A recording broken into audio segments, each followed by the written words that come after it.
星の民の強行や神の一翼の暴走、そして混沌たる異界の出現。この空で起きた数々の異変は空の神の意志において全空の存続を揺るがす危機と認識された。空のくさびたる六竜王国フェディエル。くさびとは本来全空の存在を維持するために機能する。このゼーナの空においてさまざまな危機が呼び水となり、結果的に世界の事情を目的としたくさびの統合へと因果は結んだ。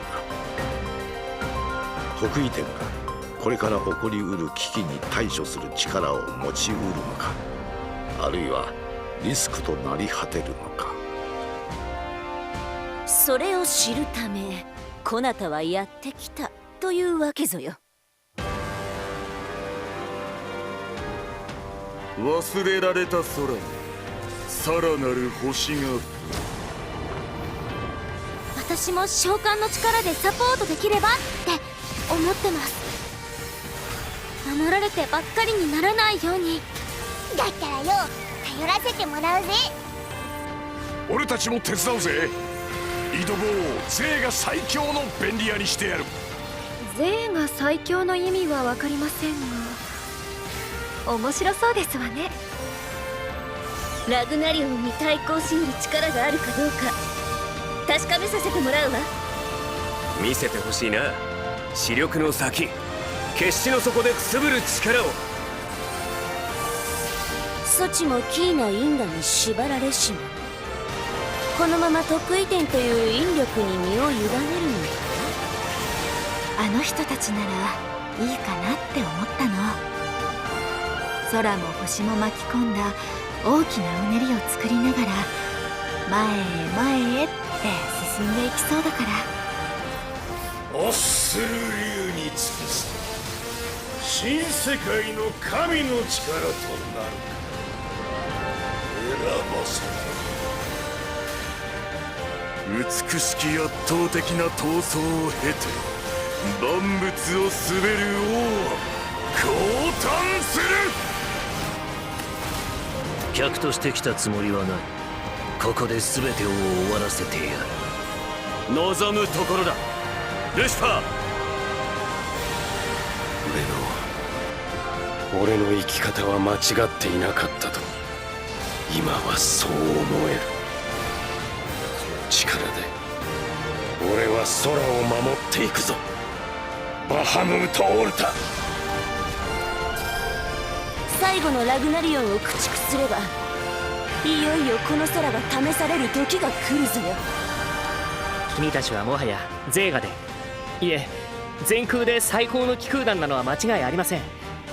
紡いできた絆の力の大きさを信じてください。この美しい世界、あなたと一緒に見た青い世界、その記憶の全部が私の宝物です。六式のくさび釣り相手、空の断りとなるオヌニス・ゼーダイス。あの場で待つ天元の翼の名。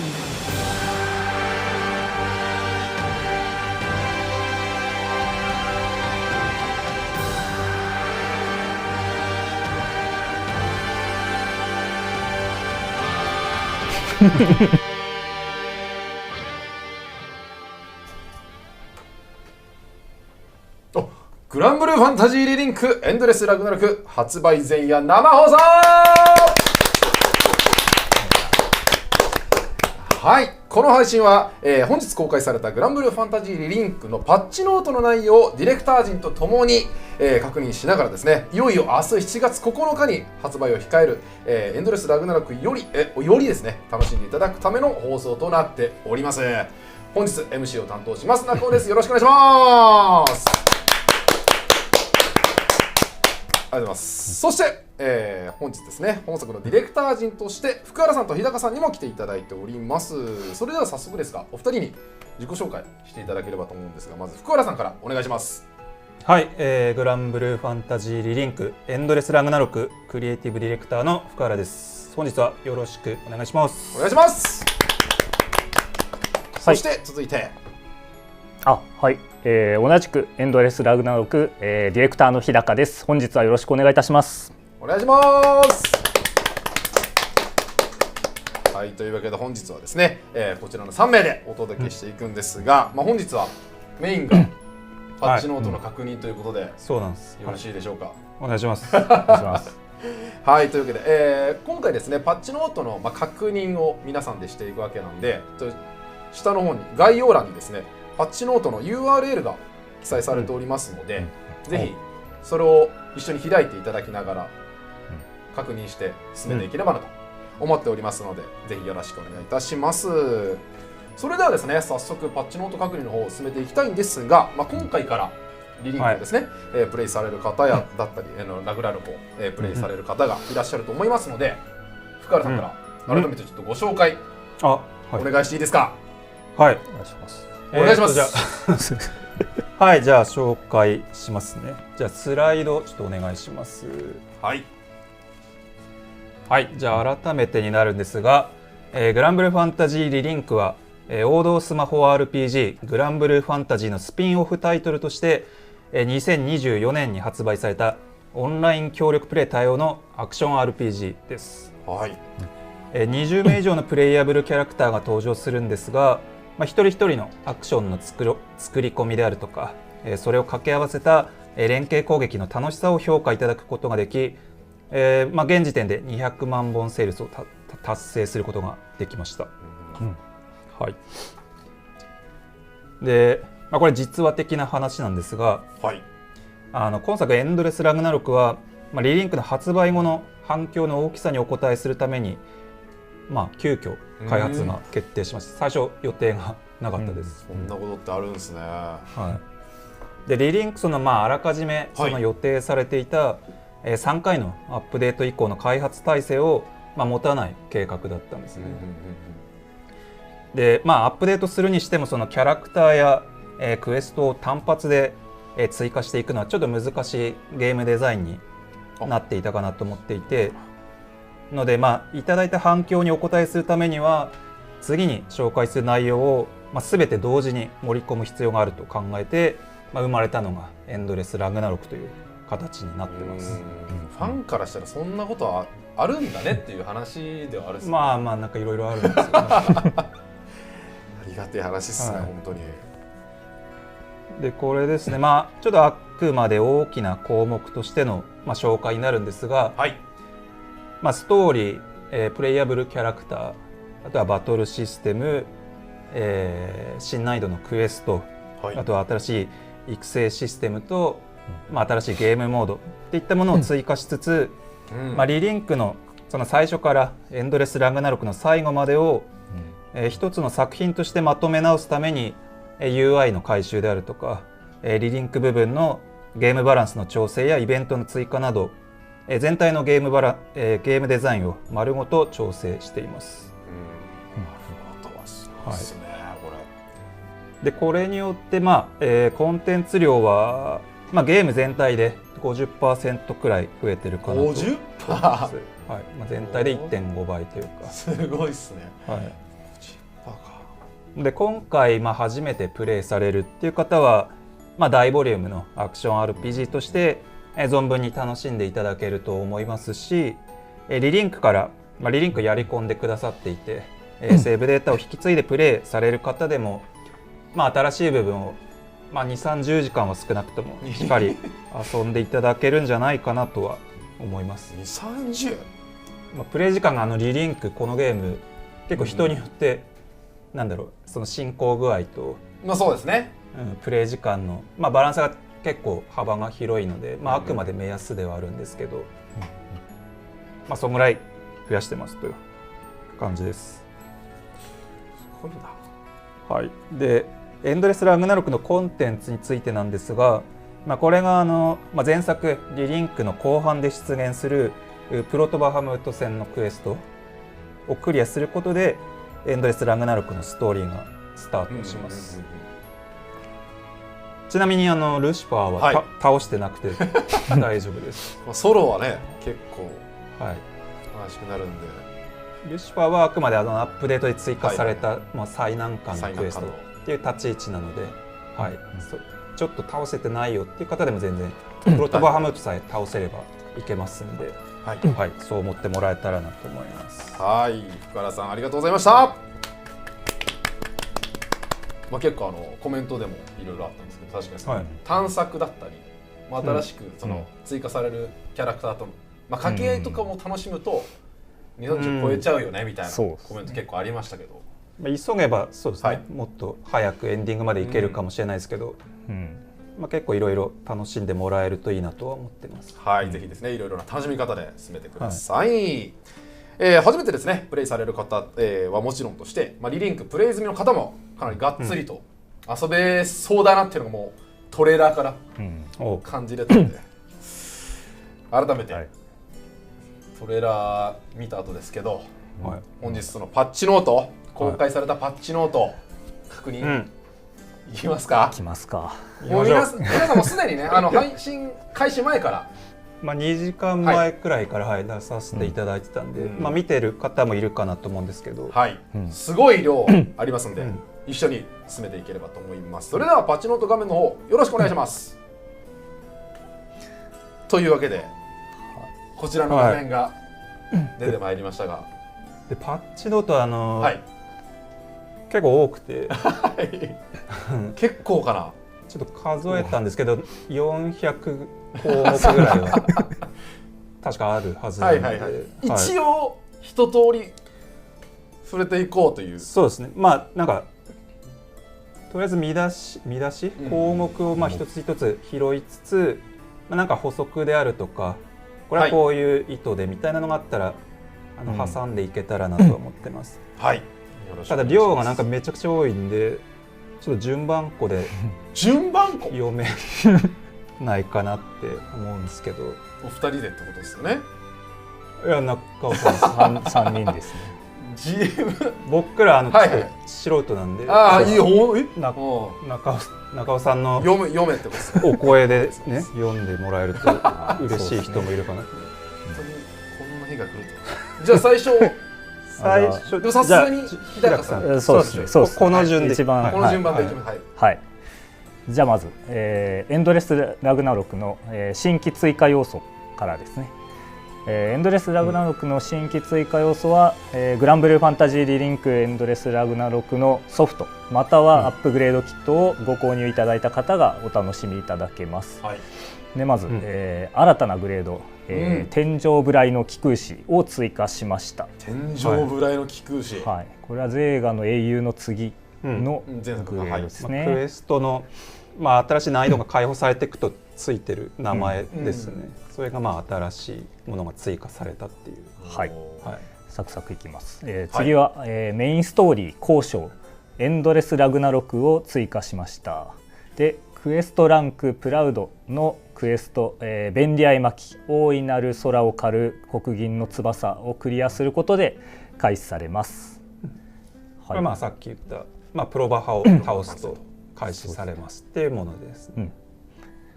はい、でシングルプレイ専用の新コンテンツ極東空将を追加しました。複数の階層が存在し、カとシードホルムに追加される新たなサイドクエストを進めることで第1層が解放されます。サイドクエストは、メインストーリー第6章、ダリ島へ移動する前のタイミングですねで登場します。はい、この絵のシーンですね。はい、発着場に行く途中くらいです、はい、なのでスムーズにアクセスできるかと。でその下に、第1層は今紹介した通りで、第2層は、クエストランクハードのクエストを進めることで解放で、第3層は、これはクエストランクマニアックのクエストを進めることで解放されます。でさらに新層もありまして、こちらは今回メインストーリー交渉エンドレスラグナロクを進めることで解放されます。はい、この文面見るだけで3層以降は相当なパワーを持ってそうっていうのが分かりますね。そうですね。だんだんと深まっていって、謎もだんだんと解けていくかと。はい。では、次新たなプレイヤブルキャラクターとしてベアトリクス・ユーステスを追加しました。ヨーズやシェロでキャラクター開放チケットを使用することで加入します。なので序盤からこの2人を参加する。一番最初の段階から開放できる。遊べる。はい。ありがてえ。はい。で、新たなプレイヤブルキャラクターガランツァマギラフリラを追加しました。メインストーリー第0章にて、クエストランクハードのクエストを進めると、イベントが発生しまして、専用の開放チケットを入手できます。なので途中から参加です。はい。これプロバが倒してるくらい進んでる人だともう、ゲーム始めた瞬間にこのイベントが発生してすぐ、チケットが手に入る。そうですね。はい。で次が、新たなプレイヤブルキャラクターとしてフラウ・フェディエルを追加しました。メインストーリー交渉のエンドレス・ラグナロクを進めることで、専用の開放チケットを入手できます。そうなんだ。で、注釈があるんですが、よろずやシェロでキャラクター開放チケットを2枚使うことでもそれぞれ開放することが可能です。あ、そうなんですね。はい。早めに使いたい人は使うことができますが、ストーリーに絡みますんで、ちょっとそこの点はご注意をという感じですね。あ、そうじゃん。開放できね。ちなみにこの後にも書いてあるんですけど、前作で追加キャラで実装された、シエツソンとサンダルフォンもチケット2枚で加入させられるようになってます。序盤から使いたい方は。でそれだと同じようにフラウとフェディエルもDLC でその開放のアイテムを手早く取れるみたいなのがあるので、3通りのなんでしょうね、手段があるんですけど、なんでしょうね、好きな方法で開放してもらえたらなとは。そうです。DLC は強力なジーンもついてますんで、武装したい人はぜひっていう感じですね。はい。では次、キャラクターの新たな育成要素マスタースキルを追加しました。マスタースキル。はい。これはマスタリーポイント MSP を消費して、マスターレベルを上げることでさまざまなスキルがセットできるようになります。でさらにそのセットする組み合わせによってマスタースタイルが発動して特別な能力強化をそれぞれのキャラクターごとに得られるというものです。はい。で注釈はグレード天井ぐらいの気空士の、昇格後に、レベル100に到達したキャラクターから使用可能になります。かなりエンドコンテンツというか。そうですね。新たなキャラクター強化要素なのでこれまでのさらに上に、そうですよね。実施しますね。こうなっちまうんだ。かなりいろいろできますちょっとなんかメディアツアーの時とかも言ってたんですけど、やっぱ前作ですごいやり込んだキャラクターだとどうしてもやっぱり新しいキャラクターよりは新鮮味が落ちるよなっていうのを、それを心配してまして、なるべくやっぱお気に入りのキャラで新しく新鮮に遊んでほしいというところがあって、かなりこのシステムによって新鮮さが増すと思うんで、結構アクションガラッと変わるキャラクターもいっぱいおりますので、そうなんですね。はい。だいぶ目玉の機能なので楽しんでもらえると思います。そうですね。はい。面白そうだ。はい。で次も大きいんですが、新たな強化要素召喚石を追加しました。スキル効果を持つ召喚石を4つまで装備することができます。こちらもグレード天井ぐらいの気空士に昇格後バトルシステム召喚というものが開放されて同時に使用可能になります。なるほど。はい。体験版でももうそうですね。はい。触っていただけたかなと思いますが、かなり強力な要素になってますのでぜひお楽しみいただければ。はい。で次は、多数の新たな称号を追加しました。はい。称号は報酬がついたりもするんで意味わかんないぐらい多分追加されてます。そうです。そうなんですね。まだ多数って書いてますもんね。はい。称号はマルチでキャラクター名のところでセットしてお互い楽しめるというそれもあるんで、そこはちょっとバリエーション豊かに用意させていただきました。あるんだ。はい。では次は、多数の新たな寺院を追加しました。多数の。はい。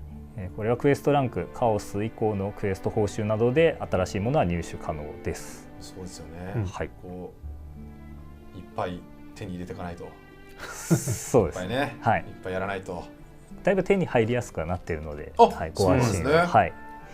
なんかあまりにもドロップが渋いみたいなのはない。あ、それは嬉しいですね。まあそのです、はい、やりたいことをいろいろ試せるんで、そうですね、渋すぎなければ。はい。いいですね。はい。で次は、はい、新たなスタンプを追加しました。エンドレスラグナロクで新たに追加されたキャラクターの解放や強化、コンテンツをプレイすることで、獲得できる称号報酬などでも入手可能です。いろんなところで入手できます。かわいい。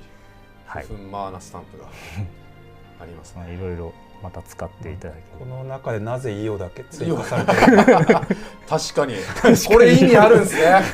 確かにこれはどういうことなの考察が進むな。そうですね。一番使いやすそうでは。そうですね。確かにそれでかもしれない。はい。はい。次はクエストですね。クエスト。はい。まずは新たなクエストランクカオスを追加しました。これは天井部雷の気空士のグレードで解放されるものですね。はい。で次が、新たなサイドクエストを追加しました。はい。下にいっぱい並んでるんですが出てくるんですね。はい。サイドクエストが追加された。はいこれさすがにちらっと見ていこれはきます。これはまあそうですね。まあこれエンドレスラグナロクの範囲で追加されるサイドクエストなんですけど、なるほど。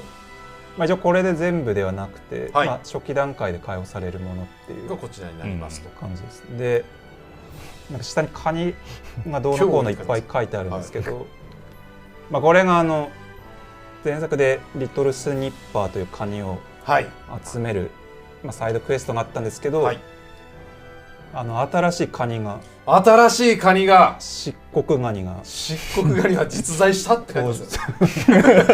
びっくりそうなって実在したんで、そうですね。はい。実在したんだ。でこれどういうことかっていうのをちょっと実機でお見せできればなと思ってるんで。お、実機で？はい。そうですね。ちょっと1個だけ1個だけちょっとご紹介いただけるみたいなんで、すごいですね。初の実機プレイはまずカニっていうカニね。カニからスタートしていきます皆さん。まあリリンク最初マッ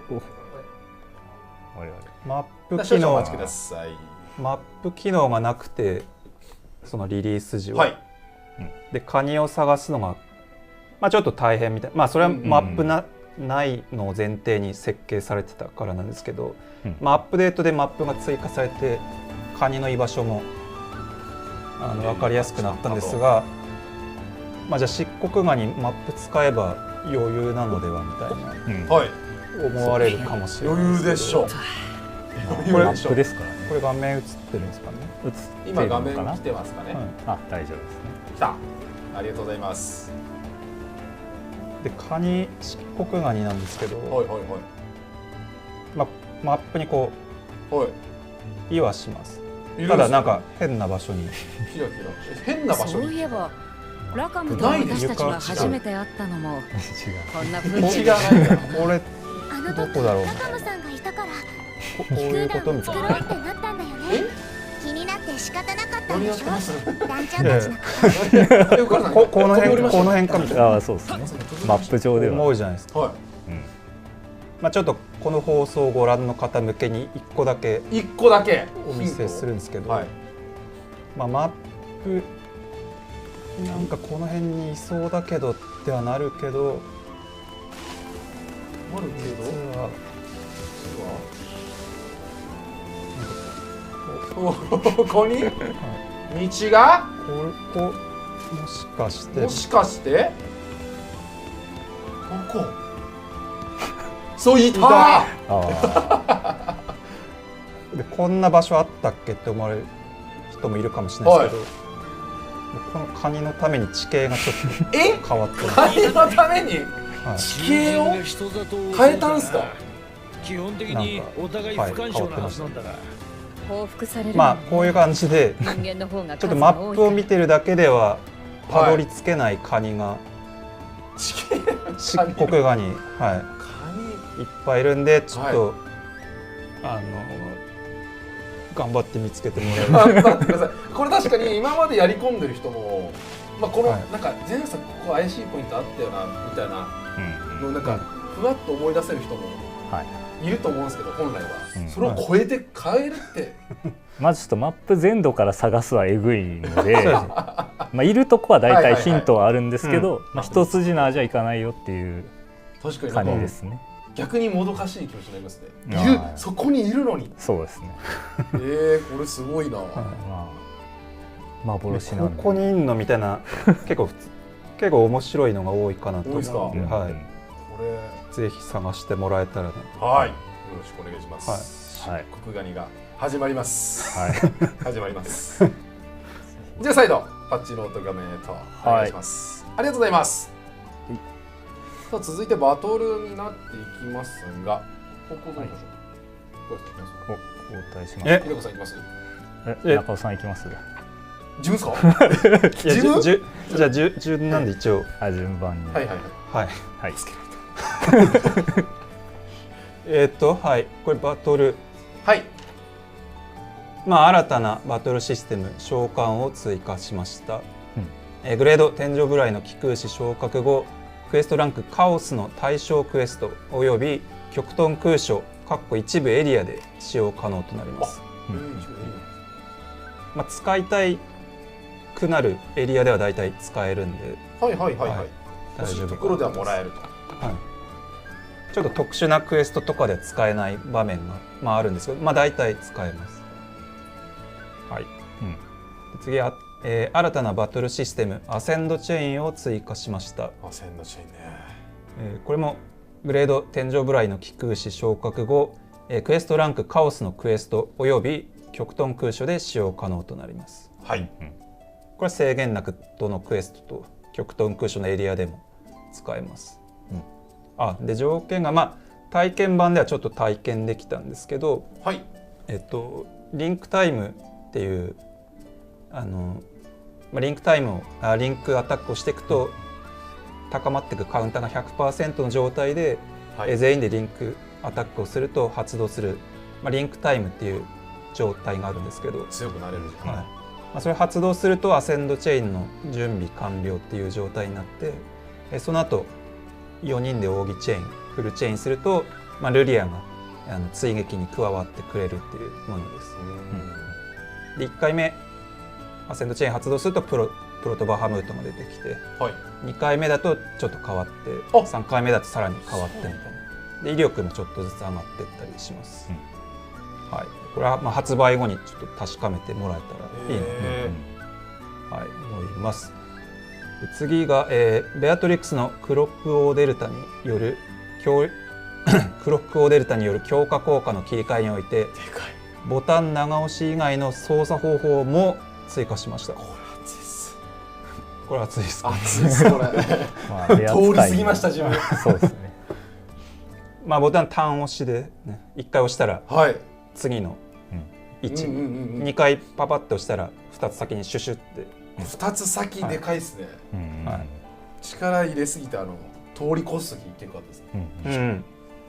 これありがたい。そういうちょっと改善というかも入ってます。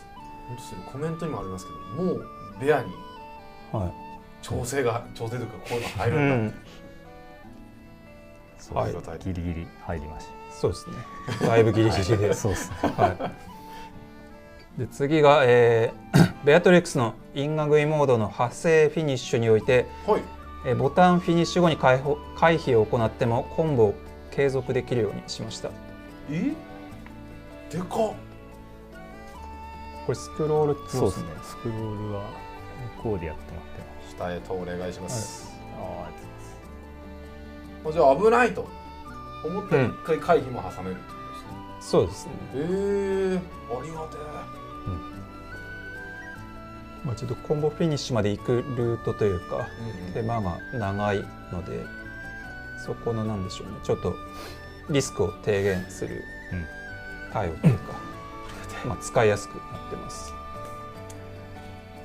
で、その他武器の新たな強化要素超越強化を追加しました。超越強化、すべての武器タイプが対象となり、従来の上限を超えてさらに強化することが可能になります。で特典武器は対象外となります。特典武器はまあ前作のスペシャルエディションとかかなでついてきた黙示録の豪剣とか、まあその1本だけかな、です。でそうですね、全ての武器タイプなので防御タイプの武器とかクリティカル特化の武器とかそういうのも、まあ、全部超越強化っていうのが新しくできるようになってて、ので、まあ、ビルドとか敵に合わせてその武器の使い分けみたいなのが、まあ、できやすくなってるかなと思います。はい、すごいな。超越っていうけど別にまずすぎるわけでは。そうですね。今コメントですごい、うってなる。我々聞くし、超越っていう言葉を聞く。ああ、なるほど。比較的、はい。そっちの超越より全部。そっちの超越が。あ、そうなんですね。よりちょっと強力な武器になるっていうところで、はい。そうですね。それは嬉しいお言葉。で鍛えていくと武器が光るんで、ぜひ光らせてほしいです。武器が光る。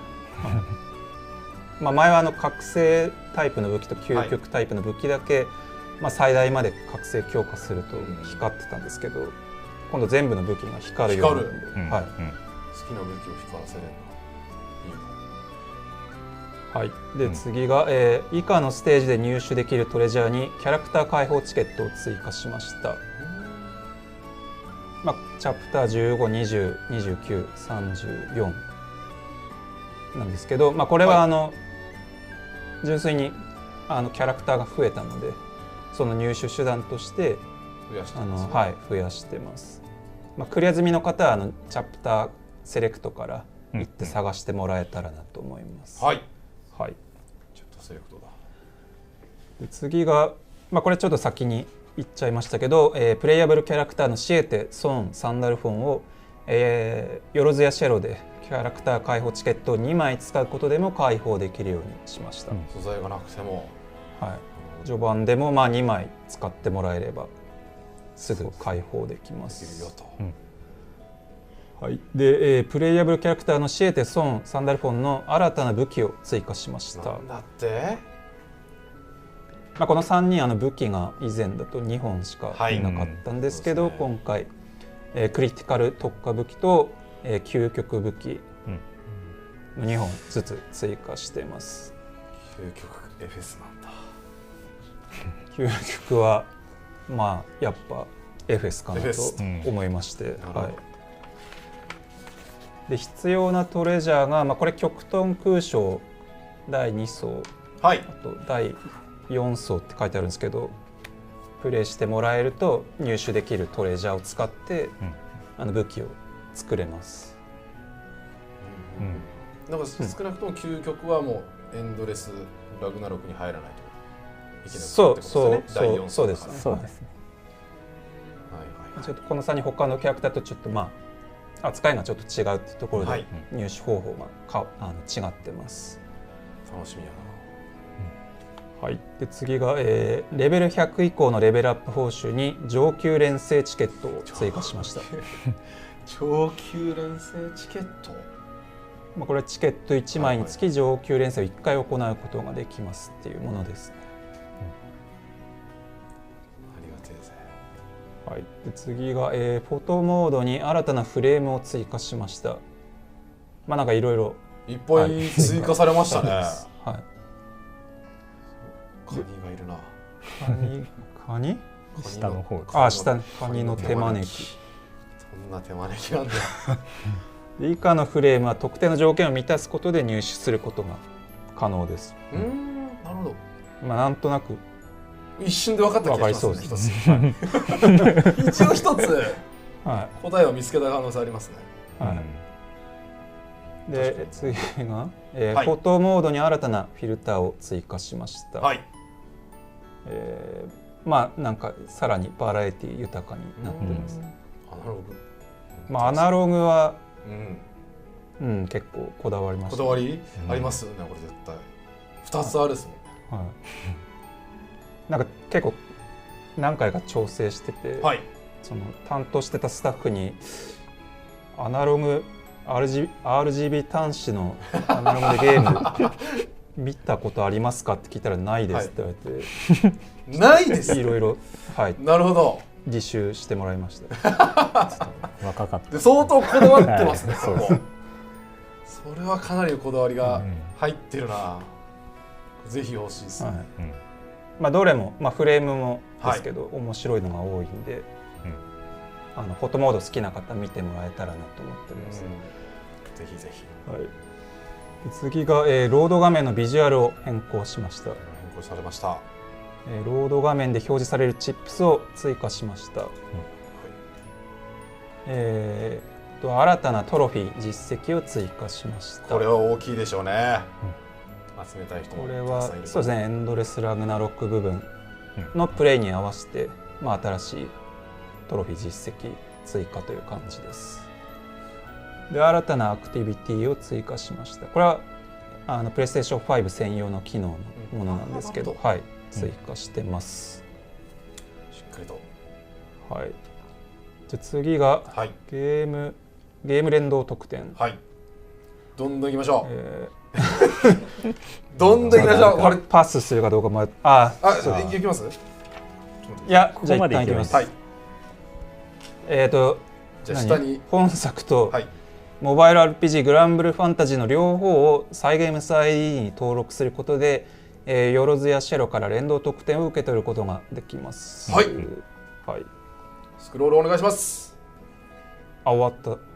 じゃあここから、受け取ることができます、ということで、ここからで次がリリンク部分含むなので、はい、リリンクをプレイしてたでもエンドレスラグナロクはちょっとまだ買ってないっていう方でも適用されるアップデート内容になってます。はいはいはいはい。じゃあここからちょっと中尾さん、いいですか。読んでいきましょう。はい。読むことあるんですね、自分が。まずはクロスプレイからです。クロスプレイに対応しました。異なるプラットフォーム間でオンライン協力プレイがお楽しみいただけますということで、まあかなりね、これはお待ちいただいている方も大変なことです。大変ですよ。はい。本当に。我々も待望。待望の積年のそうですね、願いが叶いました。結構その待機画面でもなんかやっと友達とできるよみたいなこと結構あったと思うんですけど、そうです。ついに対応のクロスプレイが実装されます。はい、そしてサポートキャラクター機能を追加しました。育成したキャラクターを登録することで他プレイヤーがそのキャラクターを自身のパーティーに編成することができます。登録編成はクエストカウンターから行えますとのことなんですが、これははい、ちょっと文面だけだと分かりづらいと思う実機で説明します。アイコンが2つついてますね。なんか、はい、見覚えのあるような星マークがありますけど、サポートキャラどうもう文面からだけでもニュアンスは伝わってきますが、じゃあちょっと画面を実機画面に移ってまいりました。要はこれ編成のこの4人目の枠をその他のプレイヤーの方が育てたキャラを借りて編成させられるっていうものです。4人目が、はい、なるほど。これめちゃくちゃ嬉しいですね。でどこでやるのかっていうとこのクエストカウンターで、右下にサポートキャラクターっていうウィンドウが出てるんですけど、編成する場合、R1 で押すと、いろんな人が作った、登録したキャラがこう出ますと。すごい。装備も違うんですもんね。そうですね。その人の装備の内容とか、アビリティのセットしてる内訳が反映されてます。確かにエンドレスラグナロクから上限も上がるわけじゃないですか、キャラクター。育成がねまだ、増える分にはありがたいんですけど、間に合わないよっていう方には、そうですね。4人目を嬉しいですよね、これ。手っ取り早く強いキャラをパッと来れるんで、確かにメインキャラ級の仲間が入ってくるわけですもんね。そうですね。これありがたいですね、めちゃくちゃ。サポート強いやつをあえてこれで入れて、自分は育てたアタッカーを出すとか、そっか、そういうような、確かに、はい、足りないキャラを補ってもらうというのも便利です。育成にも使えると。でこうやって登録すると、この状態だと、この状態でクエストに出発すると4人目がこのジータちゃんになってる感じです。いいっすねこで自分のキャラを登録するときは選んで、あと称号とか、あとコメントも、設定できるんで、これ大事です。使ってもらうために。ので、ここでなんかアピールコメントというか使ってくれますそれなんかこういう編成ですとか、なんかネタを仕込むのかしてもらえれば、これ皆さん使ってくださいよ、このコメントみたいな。本当に絶対にでも確かにこうパッと見だけだと、なんか強そうだから選ぼうっていうのもあると思うんですけど、このコメントでなんかこういうのに使ってくださいみたいなのね、あるとめちゃくちゃありがたいですね。分かりやすいし、特に発売と同時にやれる人は、普通にスムーズに進めれると思うんですけど、後から始めた方とかは特にこれ助かりそうですね。そうです。これいいですね。で自分が全然育ててないキャラとかも編成できるんで、試しに入れてみてどんな感じだろうとかも確かめたりできる。組み合わせもそうですね、気になりますしね。これありがたいシステムですね。これがサポートキャラクターの機能の紹介となります。ありがとうございます。では続いてどんどんいきましょう。こちら続いてクエスト、新たなトレジャーアルテマメモリを追加しました。一定数集めることで鍛冶屋で究極武器を作成できるようになります。以下のクエストで入手が可能となっております。最後の真相、そして便利や巻きということで、究極武器が、そのプロバハからランダムでドロップするのみだったんですけど、アルテマメモリを、プロバハであれば確定で落とすので、それを一定個数集めると武器屋で究極武器と究極武器を作れるようになります。欲しいものが。欲しいもの。これはありがたいですね。ちゃんと武器自体もドロップするんで、なるほど。ラッキーならもうすぐ手に入ることも。ただ単純にアルテマメモリが追加されると。そうですね。これはありがたいですね。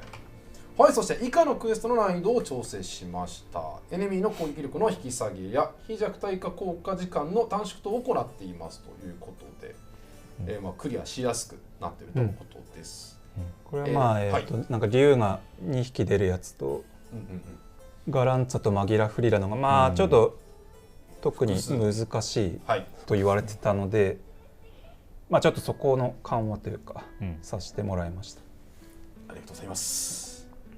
そして、続いて以下のクエストで入手できるトレジャー、強な証の数を増やしましたということで、簡単に増えてますという。増えてます。育てやすくなってますと。ありがとうございます。そして、クエストランクプラウドのクエスト週末のビジョンの開放タイミングを変更しました。なるほど。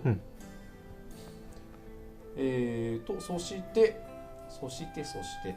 シードフォルムに登場するサンダルフォンに話しかけることで解放されるようです。クエストランクプラウドのクエスト週末のビジョンにおいてサンダルフォンに話しかけた後にクエストが解放される旨を伝えるテキストを表示するようにしましたと。クエストランクプラウドのクエスト0においてグランブルーファンタジーリンクバージョン 1.31 だったんですか。1.3.1 で追加された最高難易度のコンテンツであるため、戦力が推奨値に満たない場合は特殊な難易度である旨を警告するテキストを表示するようにしました。かなり難しかったからですね。これが、要はルシファーとあとゼロっていうクエストが、特殊な立ち位置ではあったんで、そのエンドレスラグナロクの入り口に近い部分であるんですけど、ちょっと混乱しないようにというか、分けつつ、あとゼロはゼロでむちゃくちゃ一番難しいクエストとして作ったんで、難易度プラウドにはあるんですけどカオスのクエストより全然難しいんで、特殊な立ち位置のものですよっていうちょっとアラートというか、出させてもらうようにしました。間違いないようにというか、でもそのエンドレスラグナロクである程度慣れてきたらまたゼロに挑むことできますからね。そうですね、カオス進んでキャラクターが強くなるとゼロも最終的には結構楽勝になる、おお、相当強くなりますね、それ。そうですね。さあ、そしてクエストランクマニアックのクエストスライムの大群だにおいてサブミッション3の報酬をよろずやお楽しみ券からピカピカ結晶の塊に変更しました。そして、はい、すみません、これは何か理由があったんですけど、ちょっとした調整です。ちょっとした調整、ありがとうございます。クエスト選択画面においてクリア済みのクエストは出現ボスのアイコンを表示するようにしました。映画像の右中央下あたり、なんかボスの名前とか出てたんですけど、このリストからちょっと奥の画面に行かないと確認できなかったりして、今回カオスでクエスト自体も増えたので、なんかどの敵出るんだっけみたいなのがすぐ分かるようにっていう対応です。見て分かるのはありがたいですね。そして一部のサイドクエストにおいて繰り返し受注可能なことを示すアイコンを追加しました。来るっていうこれは何回も受けれるやつ。何回も受けれるやつですね。ありがたいやつですね、大体。はい、そしてメインストーリー第5章および第9章で登場する一部の魔法石において出現するエネミーの強さを調整しました。一部のミラージュストーンにおいてミラージュストーンを、習得しやすくなるよう接触判定を調整しました。砂漠などを素早く移動できる砂風の砂風失礼いたしました。砂風の道を遠くからでも視認しやすくしました。エンドレスラグナルクの新たな収集要素の追加に伴い一部のステージの地形を調整しました。これはさっきのやつ、カニ以外に別にこの地形の変更影響してないんで大丈夫です。そうなんですね、本当にカニだけなんですね。なるほど。続いてオンラインです。マッチングの待機中にキャラクターを操作できるようになりました。これ嬉しいですね。ランダム設定でのマッチング待機時マッチングの進捗状況を、表示するようにしました。これは体験版で、導入しています。続いてクエスト受注時のマッチング設定編集中プレイヤーネームの設定を行えるようにしました。そしてクエスト受注時のマッチング設定でマッチングリージョンの設定を行えるようにしました。マッチング方式をランダムにした際に変更可能です。細かい調整です。対象プラットフォームは Steam となります。続きましてクエスト受注時のマッチング設定にクロスプレイ設定を追加しました。マッチング方式をランダムにした際に選択可能です。マッチング方式ローカルの名称をプライベートに変更しました。以下のクエストをシャッフルクエストの対象に追加しましたということで、クエストもあり出てきております。プラウドの、後半のセスラカ以降の後半のクエストとかは難易度がちょっと高いんで除外されてたんですけど、エンドレスラグナロク始まるんで、それら対象にしつつ、あとは下に書いてありますけど、そのカオスを進めていくとそれらのクエストも対象には加わっていきます。ありがとうございます。でもその現段階では難しいと難しめと言われておりますが、エンドレスラグナロク進めていくとそうです、気軽に、シャッフルだけど、開放してない人がいた場合はそれは、対象にならないので、なんか突然難しすぎるってことにはならないかなと思います。確かにありがたいですね。続きましてプレイステーション版においてオフライン時でもマッチング方式ランダムを選択できるようにしました。こちら対象プラットフォームがプレイステーション4、プレイステーション5となります。続いてプレイステーション版においてオンラインルームの作成と検索を行えるようにしました。こちら対象プラットフォームはプレイステーション4、プレイステーション5となります。この辺はあれですね、これまでそのプレイステーション版とスチーム版でオンライン周りの仕様がちょっとずつ違かったんですけど、今回クロス対応するにあたって、全プラットフォームで仕様を揃えたっていう感じですね。なるほど。はい。続いてオンラインルーム作成時のルーム設定において以下の選択項目を追加しました。プレイスタイル、ルームコメントということで、そして続きましてオンラインメニューのオンラインルームを探すにおいてプレイヤーリストから探すを選んだ際、最近遊んだプレイヤーやフォロー中のプレイヤーが入室しているルームを検索できるようにしました。これありがたいですね。めちゃくちゃありがたい。オンラインルーム内から他のオンラインルームの検索入室を行えるようにしました。これもありがてえ。続きましてクエストカウンターで他のプレイヤーから受けたオンラインルームへの招待を確認できるようにしました。オンラインルーム内で、他プレイヤーを調べた際、メニューから以下の機能が利用可能です。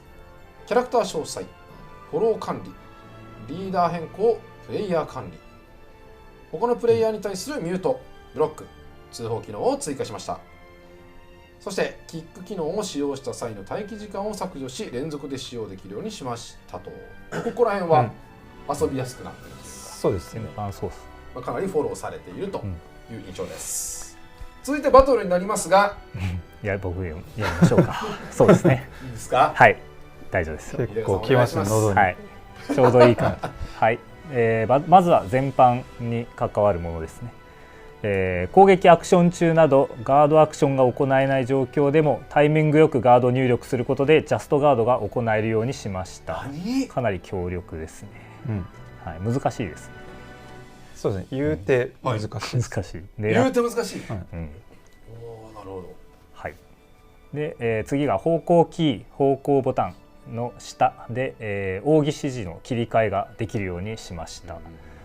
瀕死の場合は方向キー、方向ボタンでの切り替えが行えません。これは蘇生薬を使えるような、もともと蘇生薬を使うボタンだったからですね。はい。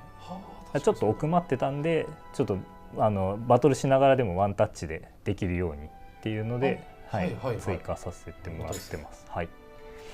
はい、次は、プレイヤーが瀕死状態の時、ボタン連打で、瀕死からの復帰を早めることができましたが、これをボタン長押しで早められるように変更しました。また復帰方法を画面に表示するようにしました。これめちゃくちゃありがたかったですね。その指が疲れない。疲れるし、なんか全然気づかれないことも多かった。書こうって言って、そうですね。書いとこうって書きました。あと連打である必要がないかもしれないって言って。そうですね。これ本当にいろいろグリグリしながらボタンを押してたんで、今のこの体験版で押しっぱで、そうですね。いろんなものを結構押しっぱで、はい。で次が、オブジェクトを持ち上げ、投げられるようになるまでの時間を短くしました。投げやすくなっております。投げやすい。これはだいぶ軽快だと思います。そうですね。気持ちがいい。はい、で次は空中でも、奥義チェインに参加できるようにしました。はい、回避が実行可能な状況であればどこでも発動可能ということで、結構地味に、助かることが多いですね。はい、で次は、奥義演出など画面が切り替わり一時的に操作ができなくなる演出が終了した直後は、ジャスト入力の判定が緩和されるようにしました。これも結構いろんな演出が挟まってくる、敵も演出を挟んできたりするので、そういうところではやりやすい、継続しやすいのでいろんなキャラが恩恵を受けると思います。優しい。はい、で次は、位置を指定するアクションを行う際、カメラの位置を高くして視認しやすくしました。細かな調整です。で次はロックオンを行う際、より画面中央に近い対象が選択されやすくしました。多分無意識に感じてもらえるかと。次はロックオン中に位置を指定するアクションを行う際、カメラが位置指定カーソルを追うようにしました。これも細かい。で、ロックオン中にコミュニケーションリストを開いた際、閉じた後も直前のロックオン状態が維持されるようにしました。で、エネミーが2体以上いる場合、プレイヤーが奥義チェインの入力受付範囲外にいる際はエネミーへのカメラ注視を行わないようにしました。はい、結構そうですね、意図しない方向へカメラが向いてしまうということが結構あったので対応しました。はい、で、奥義発動時意図せずマップを開いてしまわないよう入力判定の調整を行いました。これよくありがち。人のなんか手癖によって結構発生しやすいというか、ちょっと長押ししてたりするとやっぱり出ちゃうので、マップ表示の入力と競合しないように、左スティック押し込み時は右スティックの長押し入力が無効になるようにと。これめちゃくちゃありがたい配慮ですよね。はい。で、アシストモードにおいてコンボ中に回避を行ってもコンボが継続するようにしました。これも地味にいろんなキャラが恩恵を受けていると思います。で次は、バリア効果中にダメージを受けた場合でもコントローラーが振動するようにしました。すげえ細かい。はい、で次はアシストモード、フルアシストモードの使用可能範囲を拡大しました。以下のコンテンツで使用可能になっています。クエストランクマニアック、プラウドでゲームモードアクションのメインストーリーですね。はい、でエンドレスラグナロクで追加されるクエストランクカオス以上でも、はい、エンディングまでちゃんと使用可能になっておりますので、はい、ぜひ使ってみてほしいです。はい、次、攻撃アップなどの強化効果および防御ダウンなどの弱体効果の計算式を変更しました。計算式を、はい、従来では一定以上の戦力値に達するとダメージ上限の影響を受け各効果が打ち消されてしまっていたんですが、計算式の変更によってダメージ上限の影響を受けずに余ダメージ量がそれぞれ増加したりするようになっています。はい、バフがちょっと意味がないという状況が結構あったんで、ちゃんといつでも強力に使えるようになっております。はい、で下も、攻撃アップなどの強化効果および防御ダウンなどの余ダメージや非ダメージに影響を与える効果について同一の効果は重複するようにしました。重複した効果量はでも全て合算されて効果を発揮するので掛け損みたいなことは起きない。すごいっすね、大変でした。ちょっと調整マジ大変です。すごいっすね、単純に。はい、で次が、上記の、強化弱体効果の計算式変更と重複発揮の調整に伴い以下のアビリティの効果量を引き下げる調整を行っています。やむなし。そうですね、これは計算式がそもそも変更されてるんで、ダメージ上限の影響外では従来の値のままだとちょっと強力すぎる、バランスが壊れちゃうんでアビリティ性能のバランスを従来のまま保つための調整となってます。確かにな。はい。そうですよね。そのままだと。そうですね。大変なことになりますもんね。はい。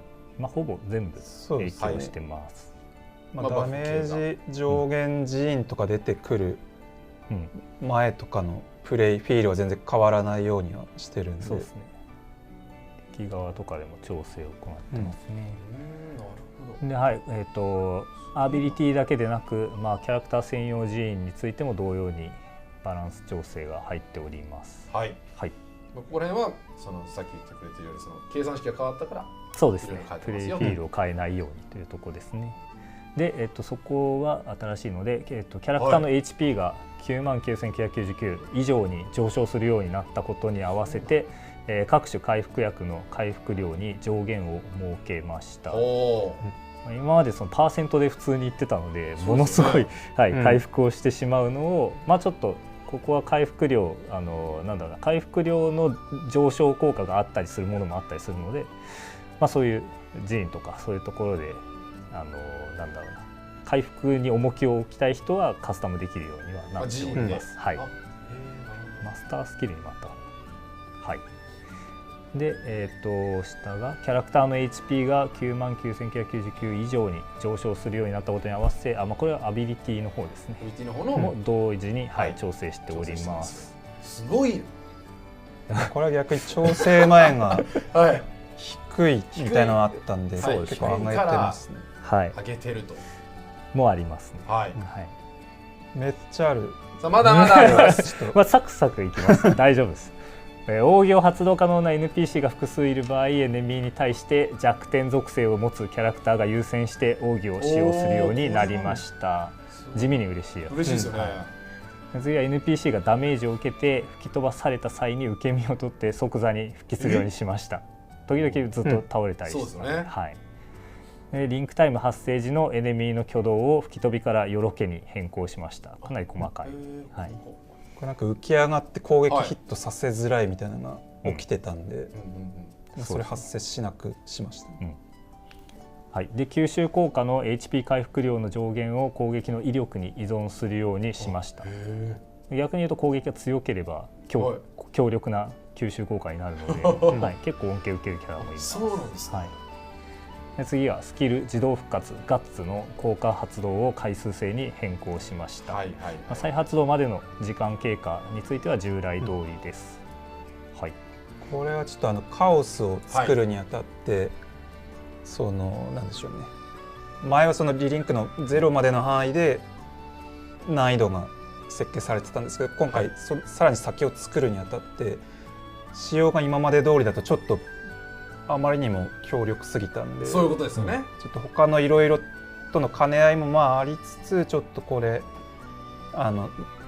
従来と比較するとちょっと弱体化はしてるんですけど、ちょっと効果は回数制っていう形で調整させてもらいました。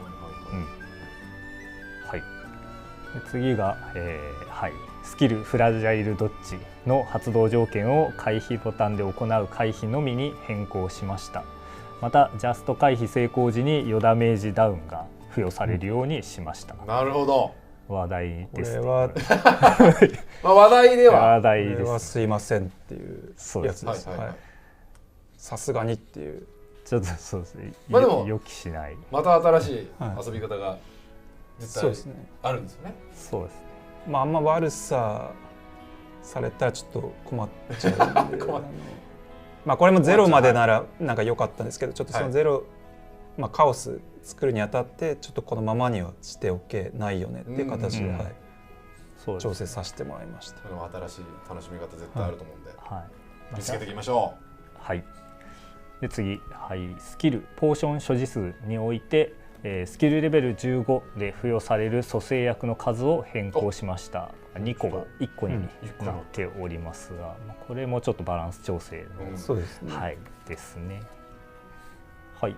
次が、バリア効果中でもダメージを伴わない強風や地面の揺れによるリアクションを行うようにしました。前ちょっと普通に無効化されてたんですけど、ちょっとはい。まあ今回これらの状態も含めた敵の戦術とかもあったりするので、そうなんですね。はい、バランス調整ですね。なるほど。はい。では次は、一部エネミーが使用する技の演出において同一バトル中で2回目以降の発動時は演出が短縮されるようにしました。めちゃくちゃ快適じゃないですか。はい、マナガルムのデッドリーディビジョンとかボルカンボーラのアクシリウムなど、ちょっと、かっこいいんだけど長いっていうやつとかはテンポよく、はい、調整しております。はい、次は、武器の覚醒強化に必要となる称号費用ひらめく系のやつで、達成条件である扇の使用回数を30回から3回に変更しました。これはでかい。だいぶ。これは相当でかいですね。最高のアップデートです。これはでかい。これはちょっとそうですね。うなずいております。いやもうぜひいろんなキャラクターを強化してもらいたいですね。これはすごいっすね。はい。はい。次へ、はい。武器の覚醒強化に必要となる称号彩花の門を超越せし剣および詩吟の翼を超越せしにおいて、達成条件である対象エネミーの撃破回数をそれぞれ2回から1回に変更しました。ちょっと数は少ないけど結構これも快適ですね。そうですね。はい。で次はメインストーリー第5章ナザルボンジュ戦において、外周の氷の壁をロックオンしないように修正しました。かなり細かいんですけど拍手が起きてるちょっとそうですね。すごいな。ストレスではあったんでね。どんどん快適に。そうですね。はい。次は、各クエストのサブミッションにおいて回数を示す表記を統一しました。ちょっとテキストの調整ですね。はい、で複数のキャラクターの攻撃やアビリティのエフェクトを調整し、視認性の改善、眩しさの、抑制を行いました。はい、で次が、複数のエネミーの攻撃、同じかな、エネミー側の、エフェクト調整ですね。こちらもちょっと、新たなカオスの敵たちとかでやっぱ派手にやるところは派手にやりたいんだけど、はい、ちょっと今まで通りやると眩しすぎるとかちょっと全体調整をかけております。かなりユーザー側の、それいろんな部分のカバーがされてる印象ですね。そうですね。苦手。はい。来ましたよ。キャラ別。これどうします？僕の流れですね。そう順番的に。いけます。そうですね。いやはい。じゃあお願いしていいですか。じゃあキャラクターの個別の調整ですね。まず、主人公グランジータですね。パワーレイズのチャージ中に回避を行ってもチャージ状態を維持するようにしました。これ三角、特殊攻撃のため状態ですね。はい。で主人公操作時のデフォルトのカメラ距離を調整しました。通常攻撃とパワーレイズの威力を引き上げました。これ全部強くなってる。そうですね。扇発動時の攻撃の威力を引き上げました。はい。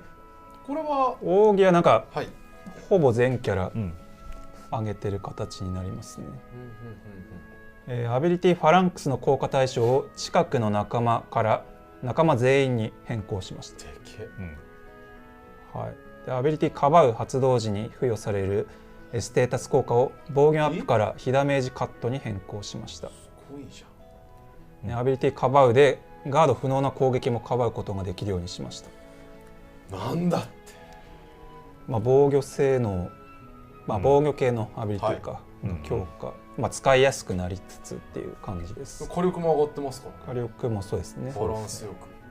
パワーレイザー、かなり使用頻度高い特殊攻撃ですけど、使いやすくなってます。バランク相当使いやすくなってますよね。はい。どこまでいいんですか？そうですね。で次カタリナ、アレス連携攻撃の際に回避を行ってもアレスの召喚を維持できるようにしました。消えなくなりました。消えなくなったと。道下発動時の威力を引き上げました。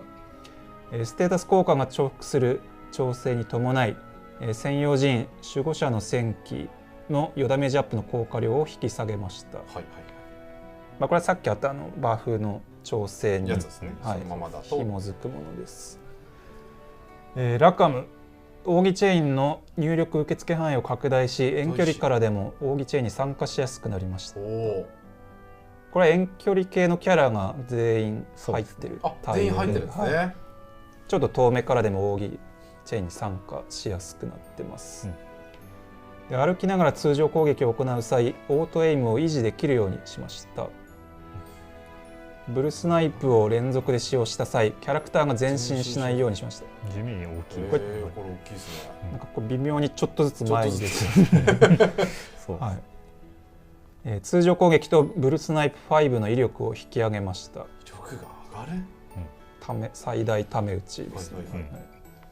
で扇の威力を引き上げました。アビリティコフィンメーカーが遠くのエネミーに当たりやすくなるようにしました。あとは、これもステータス効果の調整に伴い荒野の荘園の効果量を引き下げました。はい、次が、イオ、これも扇チェーンの、遠くからでも参加しやすくなりました。通常攻撃およびスターゲイズのチャージ攻撃またはアビリティの発動中に攻撃ボタンを長押しすることで攻撃後にチャージ攻撃に移行するようにしました。だいぶ動きやすくなったかなと思います。で通常攻撃とスターゲイズの威力を引き上げました。上がるね。強い。アビリティライトニングフラワリー7の威力を引き上げました。威力上がりますね。扇も引き上げました。上がるな。で専用人魔導士の戦機の効果がリンクタイム中に発動していなかった不具合を修正しました。すいません。起きてます。不具合。いやでもこっからは、こっからはもう。おいげん。おいげん。おいげん。おいげん。これも遠くからオービッチェイン参加しやすくなり、威力も上がりました。ある。でボタン長押しでグレネードを投げた際再度同じ攻撃を行えるようになるまでの時間を短縮しました。硬直フレームが短くなる。フレームが短くなる。でロックオン中にエイムモードへの移行や位置を指定するアビリティを行った際、行動後に直前のロックオン状態を維持するようにしました。でけえ。地味に嬉しいこれ。エネミーに接近している状態でも、通常攻撃ボタンを長押しでエイムモードに移行できるようにしました。へえ、そうなんですね。近くではパンチを繰り出してたんですけど、はい、近くでも移行できるようにしました。エイムモード中に回避した際、近接攻撃の入力を受付開始するまでの時間を短くしました。エイムモードから直接回避した後の、硬直があったんですけど、そこが短縮されて、近くでエイムモードできるようになったからっていう対応。そういうことか。なるほど。でボタン長押しによるグレネード投擲およびアビリティ鉄鋼弾において着弾位置を指定するカーソルの操作性を改善しました。どんどん良くなる。アビリティスムラクとデトネーターにおいて発動中のアビリティ操作ガイドの表示位置が固定されるようにしました。NPC のオイゲンがエイムモードに移行しない不具合を修正しました。なんだってはい、エイム可能なアビリティにおいて発動時の照準が対象からそれることがある不具合を修正しました。エイムモードに移行した際、対象が画面外にいた場合でも照準補正が動作してしまう不具合を修正しました。不具合が多かったですね。エイムモードがやっぱオイゲンの向きが急に変わってしまう不具合を修正しました。エイムモードに移行するタイミングが動作環境によって異なっていた不具合を修正しました。細かいかもしれないですけど、ではステータス効果の調整でベノムグレネードの、防御ダウンの効果量を引き下げています。しっかりもうオイゲンが狙ってくれると。はい。でかいな。でロゼッタさんが、瀕死になった際、配置したバラがリセットされずに残るようにしました。これはでかいっす。でかいっすね。使いやすくなったはず。でローズパレスのボタン長押しでバラの配置後、続けてボタンを入力することでバラを連続して配置できるようになりました。これもかなり快適です。でこれもローズパレスの長押しを離した直後に回避を行ってもバラが配置されるようにしました。めちゃくちゃバラ周り改善されてますね。ボタン同じくローズパレスの長押しでバラを配置する際のカーソルの操作性を改善しました。でコンボ攻撃 D とローズパレスで配置したバラの攻撃の威力を引き上げました。アビリティロストラブの威力を引き上げました。扇の威力も引き上げました。上がる。アビリティタイクーンがヒットした際、バラゲージが回復するようにしました。レベル1、レベル2のバラの攻撃判定を情報に拡大しました。空中の敵にも当たりやすくなるように。はいはいはい、ありがたいですね、それは。はい。で専用陣バラの戦機においてバラゲージの減少速度を遅くしました。これは強化ですね。強化ってことですよね。はい、でシャルロッテ、コンボ攻撃において連打入力を受け付ける間隔を長くしました。従来よりも遅く連打しても攻撃が維持できるようにしています。ありがたいですね。手が疲れにくくなります。ノーブルスタンス状態の派生攻撃の威力を引き上げました。上がります。奥義発動時の攻撃威力を引き上げました。上がります。アビリティケニヒシルトの効果対象を近くの仲間から仲間全員に変更しました。シャルもファランクスと同じですね。ありがたいですね。で次がこれも、ステータス調整のステータス効果調整に伴って、バリアントスタンスで付与されるステータス効果を、攻撃アップから累積攻撃アップに変更しました。で累積型に変更したため1回あたりの効果量は引き下げています。はい、ありがとうございます。でガンダゴーザシンプルです。奥義発動時の攻撃力を引き上げました。まだ上がっちゃうんですね。だいぶまだ上がっちゃうの。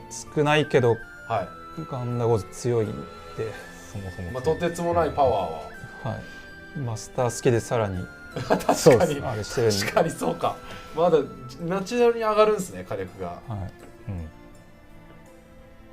はい、で次がフェリーが、扇発動時の攻撃能力を引き上げました。はい、でアビリティスペクトルパージの発動後、攻撃入力を受付開始するまでの時間を短くしました。まあ、はい、硬直が短く。でアビリティベネディクションの効果対象を近くの仲間から仲間全員に変更しました。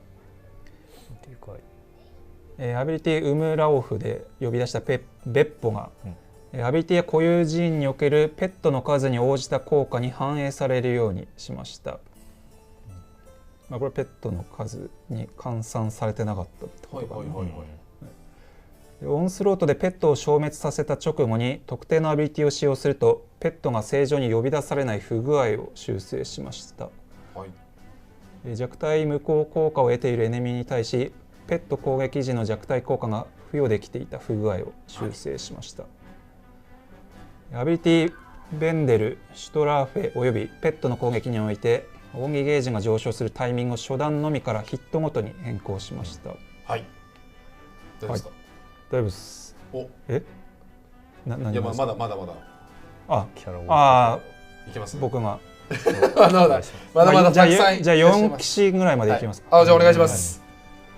じゃあナルメア、アビリティセツナの発動後に攻撃を続行した際、フィニッシュ攻撃を発動してから次の攻撃へ移行するようにしました。はい。神楽フィニッシュおよび源氏フィニッシュの威力を引き上げました。奥義が引き上げてます。はい。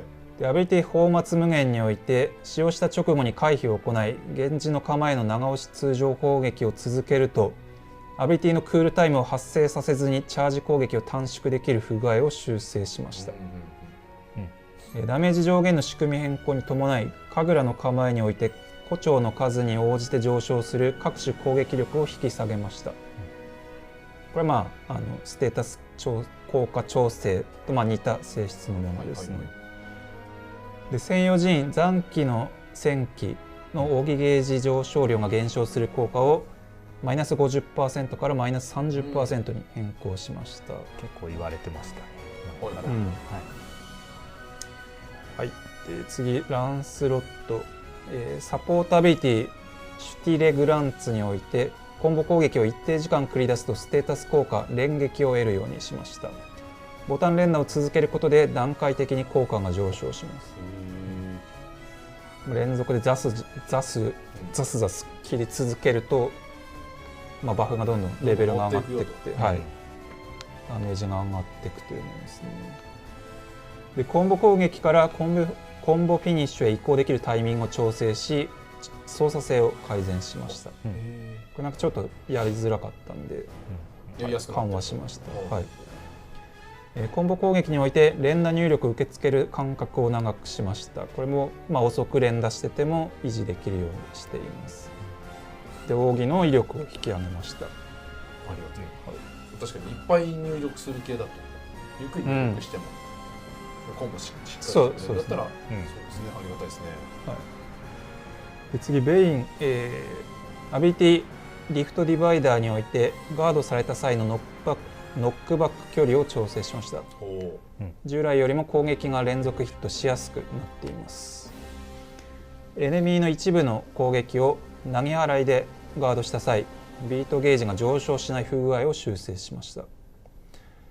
NPC のベインにおいて投げ払いのガードで瀕死になる可能性がある場合は回避行動を優先するようにしました。偉いっすこれは。偉いこれで奥義の威力を引き上げました。はい、次パーシバル、シュラハとプラプラの威力を引き上げました。上がりますね。チャージ攻撃ですね、特殊の、威力の奥義の威力を引き上げました。威力言い過ぎてますからね。威力が言えなくなると言いまくってますから。はい、で、ジークフリートさんがアビリティウーベに続いてフェアドレーゲンを発動すると竜気解放の効果が消滅することがある不具合を修正しました。でジャストコンビネーション中に龍気解放の効果が消滅することがある不具合を修正しました。消滅することがありすぎましたね、これはちょっとはい、まあ稀な現象なんですけど、はい、あとは奥義の威力を引き上げました。アビリティル・ミラージで付与されるステータス効果を防御アップから非ダメージカットに変更しました。あとは、まあ、バフデバフの計算式変更の調整に伴い、はい、アビリティ龍気解放で付与されるステータス効果を攻撃アップから累積攻撃アップに変更しました。はい、これも、累積型に変更したので、1回あたりの効果量は引き下げています。専用陣竜殺しの戦機の防御力が減少する効果をマイナス 50% からマイナス 30% に変更しました。20%でかそうだな。はいはい、走ったっすね結構。じゃあ続いてはここからはちょっと中尾が読まさせていただきます。続いてカリオストロ、奥義チェーンの入力受付範囲を拡大し遠距離からでも奥義チェーンに参加しやすくしました。ここは遠距離キャラ、はい、調整として、入っております。コンボ攻撃 C のコンボフィニッシュを回避でキャンセルした際、専用陣拒否の心理のクールタイム短縮効果が連続して適用されることがある不具合を修正しました。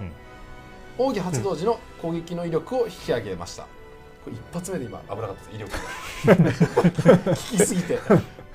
続いてヨダルラーハ、幕を得ている状態の時その数を常に表示するようにしました。ありがたい。ダッシュ速度を引き上げました。他のキャラクターの速さに整える調整になります。揃える調整になります。遅かったんかいって話ですけど、そうですね。かなり早く動いて早そうに見えたのでちょっと見落としてた可能性があります。ここは早くなったと。続いてコンボフィニッシュの威力を上げました。奥義発動時のコンボの、大変失礼しました、攻撃の威力を引き上げました。サポートアビリティ剣撃斬新でコンボを短縮した際コンボ攻撃のヒット数が正しくないことがある不具合を修正しました。アビリティクックバクバクのクールタイムにおいて、想定外のタイミングでリセットされる不具合を修正しました。はい、続いて、こちらゼータ、アビリティレルムスマジェスティのカウンターが成功した際の無敵時間を延長しました。アルベススイングの発動後次のアビリティ発動入力を受付開始するまでの時間を短くしました。続いてステータス効果アルベス・フェルマーレにおいて付与したキャラクターの攻撃に対してのみ効果を得るようにしました。奥義発動時の攻撃の威力を引き上げました。続いて、バザラガです。アビリティバタリアンズ・オブ・フィアを発動して突進した際エネミーに接近したタイミングですぐに攻撃を行うようにしました。これは割とでかいです、これでかいですね、前段当たりやすくなります、攻撃してくれると、続いて全てのダメージアビリティと弱体アビリティから派生攻撃チャージに移行できるようにしました。これもバカでかいです。そうですね。バザラガさんすでにやる気が続いてコンボ攻撃を回避でキャンセルした際派生攻撃チャージに移行するまでの時間を短くしました。続いてコンボ攻撃 A の派生攻撃を合ってます？合ってます。派生攻撃を回避でキャンセルした際、直後の派生攻撃が正しいコンボルートにならない不具合を修正しました。続いてアビリティバイオレットシャドウズのクールタイムにおいて想定外のタイミングでリセットされていた不具合を修正しました。そして奥義発動時の攻撃の威力を引き上げました。さらにアビリティネザーラースでガード不能な攻撃もかばうことができるようにしました。なるほど、バザラガさんすでに止まらないっす。止まらないっすね、止まらない雰囲気がすごい続いて、ここからが、シエテになりますね。健康レベルが、最大でないとき、献身相関で献身モードを解除しても健康レベルが維持されるようになりました。結構でかい。これも大きいですね。前はリセットされて確かにそうですよね。続いて、献身フィニッシュで献身ゲージを消費しないようにしました。NPC のシエテがアビリティ必要のきらめきを使用するようにしました。剣士マレが結構使いづらくは強いけど、カタログ上は強いけど、まあちょっと使いづらいというか、たのをまあ改善したので、まあそうですね。なるほど。だいぶ使いやすくなってます。継続なんか結構謙信さんがいて火力を出しやすい。そうですよね。謙信フィニッシュをやっぱうまく決めれるかっていうところでものすごくこうなんだろう運次第なところとかも時々出てたので、そこは狙いやすく気持ちよく、はい、扱いやすく楽しい時間続きそうですね。いいですね。そして扇発動時の攻撃の威力を引き上げました。続いてソーンです。はい、扇チェインの入力受付範囲を拡大し、遠距離からでも扇チェインに参加しやすくしました。派生フィニッシュをボタン長押しで行うと、派生フィニッシュを放った直後にそのままマルチロックショットへと移行するようにしました。そしてボタン長押しでマルチロックショットに移行する際、カメラの挙動を調整しました。なんかブレやすかったんで、はい、ちょっとグイーンって動きやすかったのを直してます。調整されているということです。そしてコンボ攻撃 C のコンボフィニッシュと最大チャージのマルチロックショットの威力を引き上げました。扇発動時の攻撃の威力を引き上げました。そして、専用人魔眼の万全の予ダメージアップ効果を引き上げました。そしてアビリティ、こちらが仁王のいさかい、仁王のいさないいさかいにおいてエネミーの強化効果も延長していたため、弱体効果のみ延長するよう修正しました。はい、続いてサンダルフォンです。アビリティタルビゆえにおいて、最後までヒットさせても低視聴ゲージが最大にならない場合がある不具合を修正しました。特定のアビリティに続いてランニングライツを使用した際、アビリティレボントゥレット後に、コンボフィニッシュが行えなくなる場合がある不具合を修正しました。極彩式の羽の状態の時、キャラクター強化のアビリティ強化が適用されない不具合を修正しました。扇発動時の攻撃の威力を引き上げました。極彩式の羽状態の攻撃力とスタンチを引き下げました。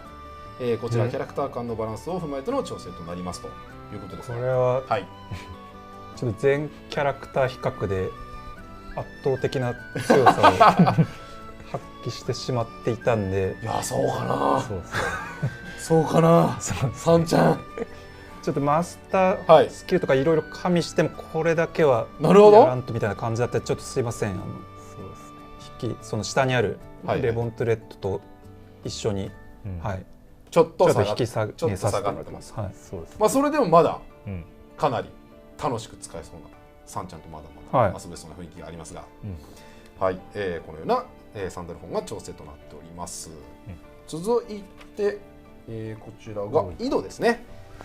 攻撃アビリティから突進攻撃チャージに移行できるようにしました。自動復活効果が付与されている状態で瀕死になってもオルタナティブゲージが減少しないようにしました。はい、これ便利ですね。アビリティネバーイナフを発動してエネミーに接近した際すぐに攻撃を行うようにしました。井戸もちょっといいですね。やる気が。続いて竜神化状態の高弾ショットからの、コンボフィニッシュにおいて攻撃範囲を拡大しました。竜神化状態のコンボ攻撃においてガードされた際のノックバック距離を調整しました。従来よりも攻撃が連続ヒットしやすくなっております。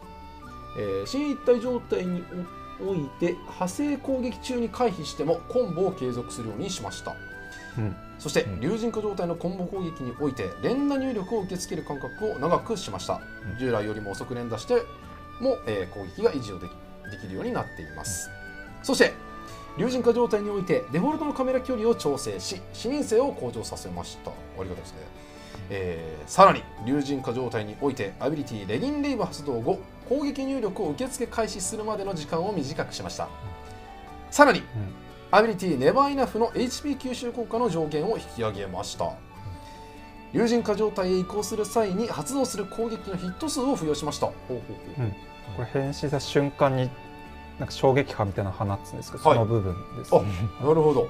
強く火力が上がってる。まあなんだろう、敵に接近時に変身するとその分硬直でちょっとなんでしょうね、時間が無駄になるというか、動けない時間があると、のでそこに攻撃したいのにみたいなところをちょっと強くしました。そして扇発動時の攻撃の威力を引き上げました。アビリティディアゴットの威力を引き下げました。こちら、エンドレスラグナロクで実装されるマスタースキルの内容を踏まえての調整になります。なるほど。これはマスタースキルで、日高一押しのディアゴットビルドみたいなのがあるんですけどなるほど。一番最初に作ったマスターあ、そうなんですね。そうですね。一番分かりやすくっていう。パッと見、うわ、ちょっと威力弱くなるんだっていう感じだけど、いやとんでもないです。お楽しみにっていうことですね。普通に使いこなせば最強クラスになってるんでそこまでぜひ前作で全然使われなかったっていうので、割とみんな悔しい思いをしたので、結構特殊でしたしね。そうなんですよ、特殊でしたし、使いづらい割にっていう感じだったんで、ちょっと扱いづらいさはそのままに残しつつ、うまく使えば理論上最強みたいな。なるほど。そういうちょっと発売前からそこまでプロ向け結構僕はなんか隙が大きくて一発がでかいキャラを、格ゲーでも使いがちなんですけど、このディアゴット特化スタイルはちょっと脳がしびれるかもしれない来ました最初マジで使ってましたね。マジで笑いながら遊べます、響いちゃうと。確かにこの井戸の新しい魅力が。そうですね、なるほど。深川さん最初それ使ってる時に深川さん速攻で死ぬからみんなに深川さん真面目にやってくださいよこれもしかしたら使ってる人は楽しいパターンのやつ。そうですね。楽しい。死んでもいいけど当てに行きたいみたいな。でこれ結果死ぬっていう。いいですね。すでにそのパーティーの構成がちょっと決まってそうというか。そうです。みんなで移動を支援するぞみたいな感じなんですかね。そういうサポートしてあげるといいです。ワクワクですね。確かにもうなんか井戸のこういう文章があると、ただ威力下げましただけじゃなくて、さっきの新しい要素で、そのマスタースキルで伸びしろがあることを多分自分も含め皆さんも頭にないと思うんで、パッと見なんか弱体化かみたいな結構あると思うんですけど、可能性がまだまだ見えているということで、ちょっと井戸以外もちょっと楽しみにしていますね。そうですね。そしてアビリティアトンメントでガード不能な攻撃もかばうようにできるようになりましたということで、移動も相当入ってますね。友人子状態もかなり増えてますし、かなり今の日高さんのねこともありますから、楽しさがワクワクが止まりません。はい、そしてここからはエネミーに関するお話です。いきます。回しますか。いいですか。いいですか。大丈夫ですよ。いいんですか。はい。じゃあ僕から思います。はい。エネミーの項目ですね。まずマナガルムにロックオン可能な部位を追加し、攻撃をヒットさせやすくしました。なんかこれ奥の方ロックして、やっぱなんかめり込むみたいなのがしづらくなったのかな。なるほど。そういうことか。で、エクスカリオンの脚部への攻撃可能時間を増やしました。ちょっと殴ってたら吹き飛ばされるあれです。これは申し訳ないけど最高のアップデートですね。そうですね。はい。で以下で出現するエクスカリオン戦において、胴体および腕部のリアクター破壊時のダメージ量を増やしました。なるほど。ゲームモードではアクションハードアルティメットと、クエストでは銀融詩人の維持、二度と遅れを取らぬようにですね。で、マギラフリラ過去エネミーが、地面に刺した魔剣に HP 表示を追加しました。途中で時々投げてくるやつで、破壊するとメリットがあるんだけど、どれぐらいで破壊できるんだろうっていうのがわからないっていうのはちょっとストレスだったので分かりやすくしました。で次がプロトバハムートの、頭部の耐久値を引き下げ、V 破壊成功しやすくしました。嬉しいですね。これもいいですね。いいですね。気持ちいい。ここら辺はなんかもうプレイヤーが嬉しい系が確かに多いですね。大体カバーしたい。でプロトバハムートが呼び出す以下のエネミーに付与されるバリアの耐久値を引き下げました。下バリアの名前ですね。いろいろあります。なんだ？出てくるやつですね。ひし形のバリアです。そうです。で、プロトバハムートが使用する技絶対不動の審判の名称をリンクアセンダンスに変更しました。これは変えたくなったんで変えましたなるほど、はい、変えたかった。アセンド、はい、確かにアセンダンス系はリンクって言いたかった。リンクってね、はい、そうだった。大事っすやっぱ。言いたいわ、はい、言いたいは大事ですよ。はい、で次はセスラカですね。セスラカが飛び上がった際ロックオンが外れないようにしました。これはだいぶでかいです。ありがてえ。画面外までバーって飛び上がるので、はい、でセスラカが呼び出すファイヤーフライをロックオンや扇の対象にならないようにしました。時々吸われてすごい辛いので、はい。で次セスラカの各部位の耐久値を引き上げました。壊れやすすぎるとかありましたね。はい、でセスラカが使用する技ファイヤーフライ射出の名称を8損インストールに変更しました。これはこれもめっちゃ変えたかったんですよ。なるほどこれはい、あれなんですよね。そのファイヤーフライ射出って、はい、まあ前作作った時に命名して、その時のバトル設計上は、この技を発動してから初めてファイヤーフライが出現しますっていう設計ですよ。あ、はいはいはい。でもいつの間にかもうバトルの序盤が出るようになっててなるほど。今更射出しとるがみたいな感じになって変えてって思ってたんですけどまあエンドレスラグナロクの開発決定により変える機会を得たんで変えさせてもらいました。来たと、はい、正しい名称になります。すごいな。はい、で、バハムトオルタの、胸部胸の当たり判定を拡大し、リーチが短い攻撃でも当たりやすくなるようにしました。地味に嬉しいです。はい、でクエストランクプラウドのクエスト、最後の真相暗き刃の悪夢において、バハムトオルタが使用する断りの超越感、と終焉の光の発動までの時間を延長しました。これもだいぶ難易度で、全滅技のやつです。そうですね。だいぶ苦しんでたので、はい、次は、はい、ルシファーの一部攻撃アクションに予兆表現を追加しました。うまく見極めれば回避しやすい。そうなんですね。まあ見やすくなってます。そうですね。はい、で次はルシファーの目視録のラッパー発動時の一部フェーズにおいて、プレイヤーがキャラクターの位置を見失いにくくするため足元にエフェクトをちょうどワイプがかぶってるけど多分設置している、新しく追加している、そうですね、ですね。エフェクト追加しております。はい、戦いやすくなってますね。そうですね。はい、で最後ゲーム全体のバトルバランス調整によりキャラクターの余ダメージ量が全体的に上昇しているため一部エネミーの HP を増やしました。何？全体調整ですね。なんだって。基本的には戦いやすくなってるので、はい、大丈夫だと思います。これもバフのなんだ計算式変更にぶら下がってるんですけど、こっちは逆にそのダメージ上限影響しない範囲だと火力がそのままだと上がりすぎて敵が全部弱くなっちゃってたので、そこの帳尻合わせっていう感じですね。はい、そのままイベント演出の項に行きます。来ますね。はい、オープニングムービー、総空に刻まれし旅の記憶を追加しました。はい、ちょっとボケてますけど、はい、これはゲームを開始すると最初に流れるやつ、まあザンクティンゼルから旅立ってみたいなところがダイジェスト的に描かれてるんで、そうですね。今回新しく始める方も分かりやすく入れるかと思います。はい、で次は新たなイベントシーンを追加しました。アルリアとカタリナと B、 グランサイファーカンパン、もともとあったやつにちょっと B の紹介的な部分も兼ねてちょっとシーンが増えております。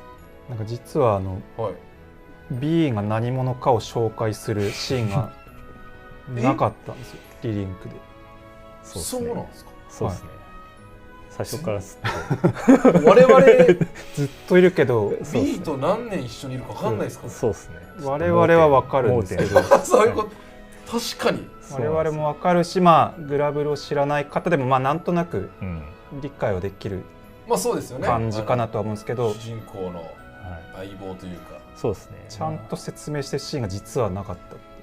みんな割とちゃんと説明してる割にこれは誰、これは何なのみたいなそうですね。どっちかというと最初からルリアにそうですね。そうですね。リリンクは確かにそうなんです。気づいてる人誰もいない可能性がそうですね。すっと受け入れてしまってると思うんですけど、ちょっとそうなんだ。はい、しておきました。そうなの。はい。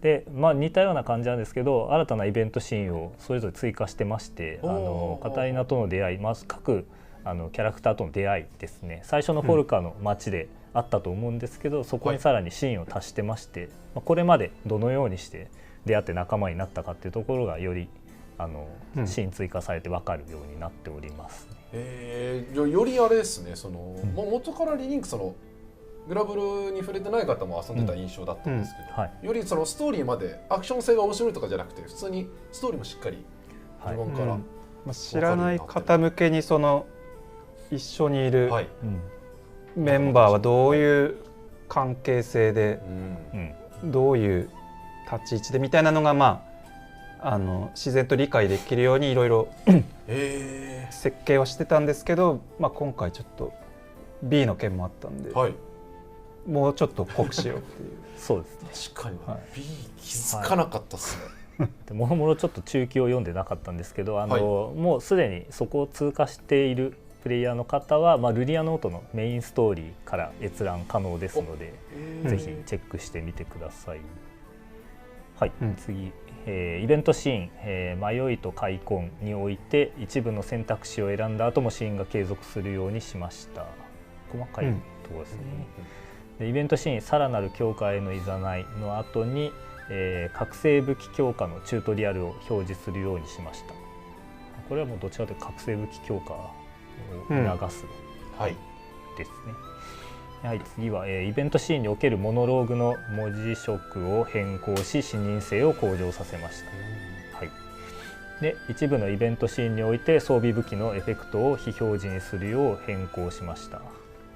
はい、で次は、ガンダゴーザのフェイトエピソード第8話で登場するヒューマン男性の外見をレフェリーに変更しました。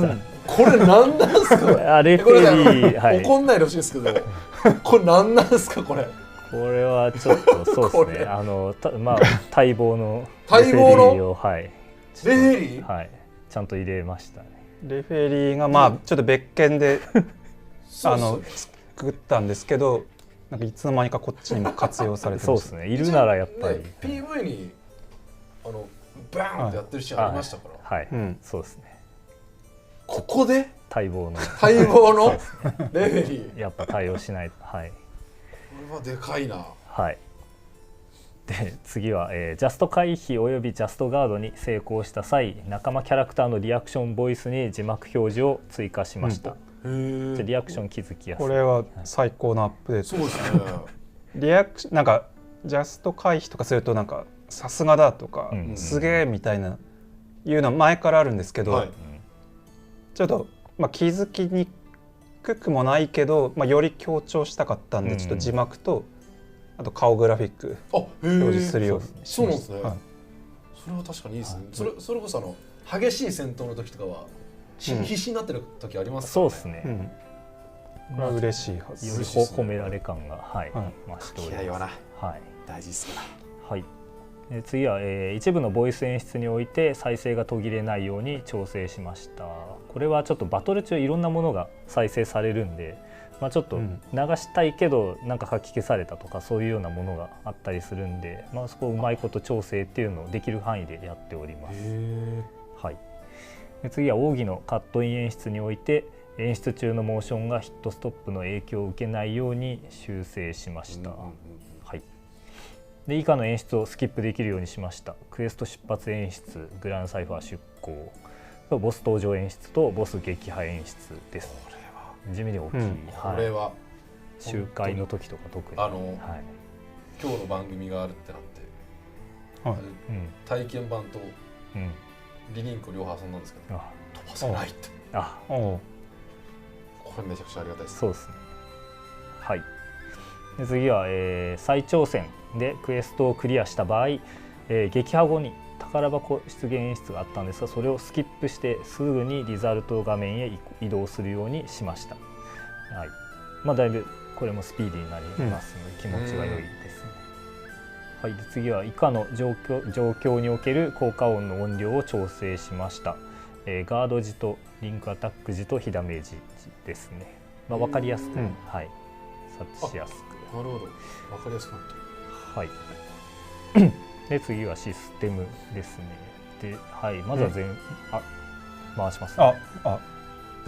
どうぞ来るかな。はい、ぜひ来ないのかとお願いします。今流れでいくとどんぐらいなんだろう。ちょっと待ってください。実際の何パーぐらいだった。説によるとさっきコメントでまだ半分みたいな。まだ半分。まだやってるみたいな。なるほど。そうですね。まああと40%ぐらいですか、わかんないけど多分。はい。じゃあはいシステムですが、全般鍛冶屋の新たな武器の作成において究極武器が作成可能になりました。作成にはアルテマメモリが必要となります。これは最初の方に言ったやつですね。で、オプションのゲームプレイ設定にクエスト演出オートスキップを追加しました。まあこれはさっきのボス登場演出とか撃破演出スキップするやつで、サブメニューでなんか全部スキップするとその日の最初だけみたいな、ありましたね、プリコネ的なやつがあるんですけど、まあお好みで、まあ作った方としてはやっぱ見てほしいんで、なんかその日1回最初の1回だけ頼むみたいな感じで、確かに追加してます。はい、次が、新たな称号を追加しました。はい、まあこれもエンドレスラグナロクではないリリンク部分でっていうことですね。で新たなスタンプを追加しました。こっちはルリアだけがまださっきはいろいろありましたからね。で、ロード画面に表示されるチップスを追加しました。チェインバースト発生後、パーティーメンバー同士の新たな掛け合いボイスが再生されるようにしました。これは増えてる？これはちょっと特定の条件で増えてるなんだって感じでございます。なるほど。はい。で次が、以下のパラメータの上限値を増やしました。HP が99万9999まで、スタン値がまあ10倍ですね、9999まで。すごいっすね。で余ダメージが9999万9999。はい。全部1桁1個増えてるんですずつですね。1個じゃない。火ダメがまあ99万、回復量が99万、MSP も99万、よろずやお楽しみ券が2桁増えて9万9999。なるほど。はい。すごい要望されてました。100倍になってますね。はいはいはい。で、メインメニューのキャラクター強化において能力強化をまとめて取得するすべて取得機能を追加しました。まあ、MSP がある限り全部取りますっていうやつです。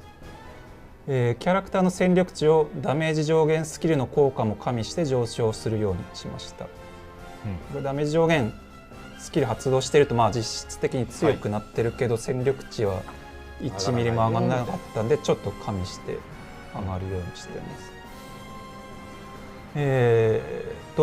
編成セットの登録可能枠を追加しました。はい。で街中のカメラ位置を変更できる機能を追加しました。はい。ちょっといきますね。で簡易移動メニューにサイドクエスト達成報告を追加しました。これ。まあメインメニューからも一応いけたんですけど、まあ簡易メニューで。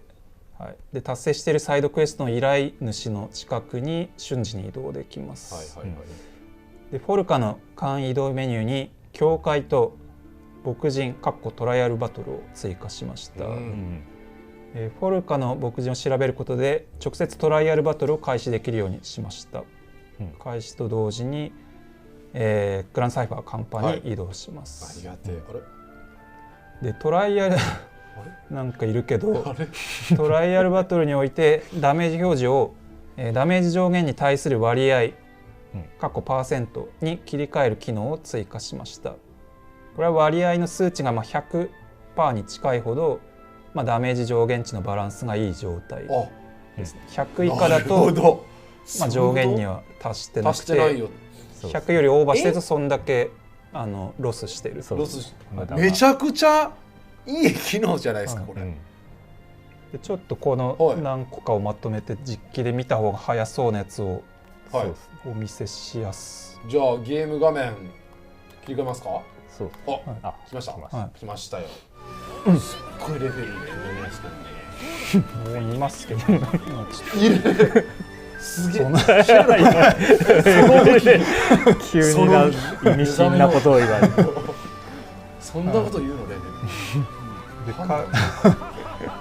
カメラ調整が、これ体験版から入ったんですけど、まあ、今までこの画角というか、カメラ位置だったのを、まあ、ちょっと寄れるようにしてます。おお、はいはいはい。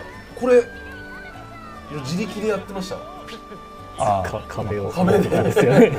そういうありがてえこれ。どこでもできます。まあ、結構近めになります。でキャラごとにちょっとアングルというか位置はそれぞれ微調整されてるんで、はいはいはい。はい、まあ楽しめる人もいるかなと思うんで、キャラクターごとにドラフとかハービーとかでだいぶ見た目がそうですよね。変わりますんで、違いますから新鮮だと思います。でなんだっけ簡易メニュー、簡易メニューがで木人に、フォルカだとこの教会と木人がいますと、あとサイドクエスト、そうですね。おお、いいっすねこれ。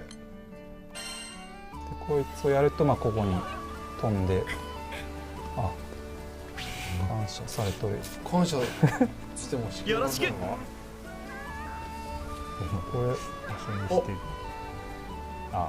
れエモートをするとエモートを返してくるという小ネタが実はあるんですが、ちょっとどれだけの人が気づいてるか。いやでこいつが、まあここから、まあこういう感じで入ってやると、わあ、どう攻めようか。すぐ始めますと。でダメージのそうですね、これが通常だけど、方向キーの横で切り替えの方できて、そんな簡単に左下にあります。そうするとパーセンテージで来てます。はいはいはい。今ちょっと足りないよっていう感じなんですね。そうですね、これは。でアマブレとかを入れると、まあこうちょっと増えてオーバー。すごいこれ。これすごいっすね。132はいい数字じゃないってことですか。まあ100より大きくなるほど損してる。ちょっとロスしてる。32%分ぐらい。32%相当ですよね。なのでダメージ上限をもうちょっと盛るなり調整して、そうですね。ああ、なるほど。これめっちゃいいっすね。そうですね。なんかアビリティのダメージ上限調整とか、いろいろ結構技によって違うダメージ上限を設定していけるというか伸ばしたりできるので、そこも込みで、まあ、特にアビリティをよく使うキャラだったらアビリティをどんどん伸ばすとかで、これで調整してみてとかっていう、活用をしてもらいたい。さっきの井戸で、そうですね。楽しくティアゴットに全部これで最適化できるってことですね。はい、そうです。そうです。これでぜひ。これはその計算とかはあんまりこういうのに慣れてない方でも一目でわかる。ありがたいですね。そうですね。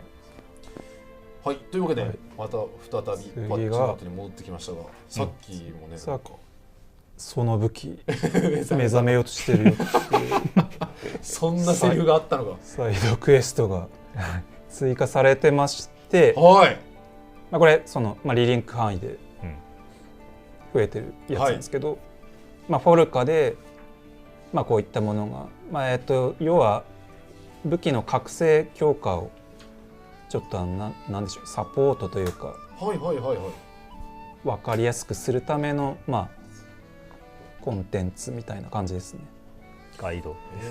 サイドクエストとしてその覚醒武器を何段階まで強化してっていう条件課せられるんで、まあしたら例えば4段階なら4段階まで強化してサイドクエストをクリアすると報酬がもらえて、でその後さらに次の段階ここまで強化してねみたいなのが段階的に出てくる感じですね。目指しやすくなってるし分かりやすくなってる、そうですね。いいですね。はい、でフォルカと、シードフォルムにも何個か増えてます。はい、究極武器分もありますね。究極のなんちゃらってやつを。究極先にあるかも。こういうセリフが全部面白いんでおすすめです。はい、で次が、発着場からグランサイファー甲板へ移動した際、初期位置がトライアルバトルの近くになるよう修正しました。なんかこれちょっと歩く距離があったんで、トライアルバトルしか基本的に用事はないので近くに出るようにしました。で、ジーンとカゴの絞り込み条件にレアリティとスキルを追加しました。これ絞り込みメニューちょっとちっちゃいんですけど、例えばそうですね、マックちっちゃいマジで。そうっすでもコンボフィニッシュとか。でもジーンのその名前っていうかスキル名とかでもうビタで指定して、明鏡止水ついてんのどれだっけみたいな時は明鏡止水をオンにしてもらえば明鏡止水がついてるジーンだけずらずらずらっと出る。そうですね。はい。で、メインメニューの装備から武器の覚醒強化で追加されるエフェクトをオンオフできる機能を追加しました。今回さっき紹介した超越強化で全部の武器光らせられるんですけど、光らせたくないって人もいると思うんで、エフェクトはオンオフできます。で武器の上限解放において星5から星6で必要となる苦境の証の必要数を減らしました。レアリティレジェンドの寺院の強化に必要となる一部トレジャーの必要数を減らしました。鍛冶屋のアイテムの売却においてカゴの絞り込みソートに一括売却の機能を追加しました。鍛冶屋メニュー表示時、換金用のトレジャーを所持している場合は通知が表示されるようにしました。今売れますよってのが出ます。確かにいいっすね。持ってるよ。よろずやシェロのトレジャー効果において銀天の輝きの項目が複数存在していたものの整理を行いました。無制限在庫の交換トレジャーにラファールコイン50個を追加しました。で蒸気以外の銀天の輝きの無制限在庫の項目を削除しました。これ銀天がなんかめちゃくちゃあって、アップデートでなんか追加されてはいったんですけど、ちょっとあまりにも多すぎて分かりづらかったんで、ちょっと他の項目と合わせて整理させてもらいました。でもありがたいですね。安くなるし。で次がよろずやシェロのトレジャー効果において交換リストの内容を調整しました。でいっぱい書いてあるんですけど、これは交換数の変更、基本的には下げてる感じですね。少なくなってます。1個のやつは変更ないけど基本的には下がってるっていうはい。いやー、これどこまであるんですか？まだいろいろ工事とかね、いっぱいありますね。大切ですから。ですね。さあ来ましたよ。そろそろクエスト報酬が素材が来ています。さあまだまだいきます。さあバッテリー見えています。さあマグナーニマ来ました。マグナーニマ来ます。ガランツァ、さあここから重要人物たちの来ましたね。マグナーニマと。これが交換性。これ次が追加されるトレジャー。まだいきます。これは3つ。早急の輝きとダマスカス鋼。これがベヒモスの素材で取れますと。できちゃうよと。で銀天の輝きはラファールコイン50個で無制限で入手できますと。で削除されるトレジャー、これは削除したやつですね。ルシファー素材のアムブロシアバダマスカスとなんかいろんなので交換できた銀天がをなくしてます。コメントを見ると結構銀点をやっぱ集めるのに苦労された方が多そうなんですけど、基本的には集めやすくはなったかなと。そうですね、はい、極東空所とかもありますし、ね、極東とまあカオスで、まあ、いっぱいプラウド比較で出ますので、はい、心配はいらないよとはいいうところですね。で次がヨロゼア・シェロのダリア賞交換において一部ダリア金賞の交換数を調整しました、まあ、これも基本減らしてますね。めちゃくちゃ減りますね、さあここもはいもそうですね、極東とかでまとめて集めやすくなったので、整頓してます。極東かなりだそうですもんね、エンドレスラグナラク発売に入るまでに3まで来るでしょ。そう、3まで、3まで、はい、来ます。3までいけるから、まあ確かにいっぺんにこの辺の素材はガッと手に入るので、なるほどな、いいです。いいな。でヨロゼア・シェロのこれダリア金賞の交換リストから交換リストに追加されるトレジャーですね、まあ、ニヒラ素材とか、まあ、バハムート、セスラカ、ルシファー、ベヒーモスかな、ちょっと重めの素材が入ってくるよと。で詩人のプッシュ系は削除されます。なるほど。まあなんかいろんな兼ね合いでですね。兼ね合いで、で次が今度ダリア銀賞の交換数を調整してます、これも減ってます、3個減れば違いますからね、い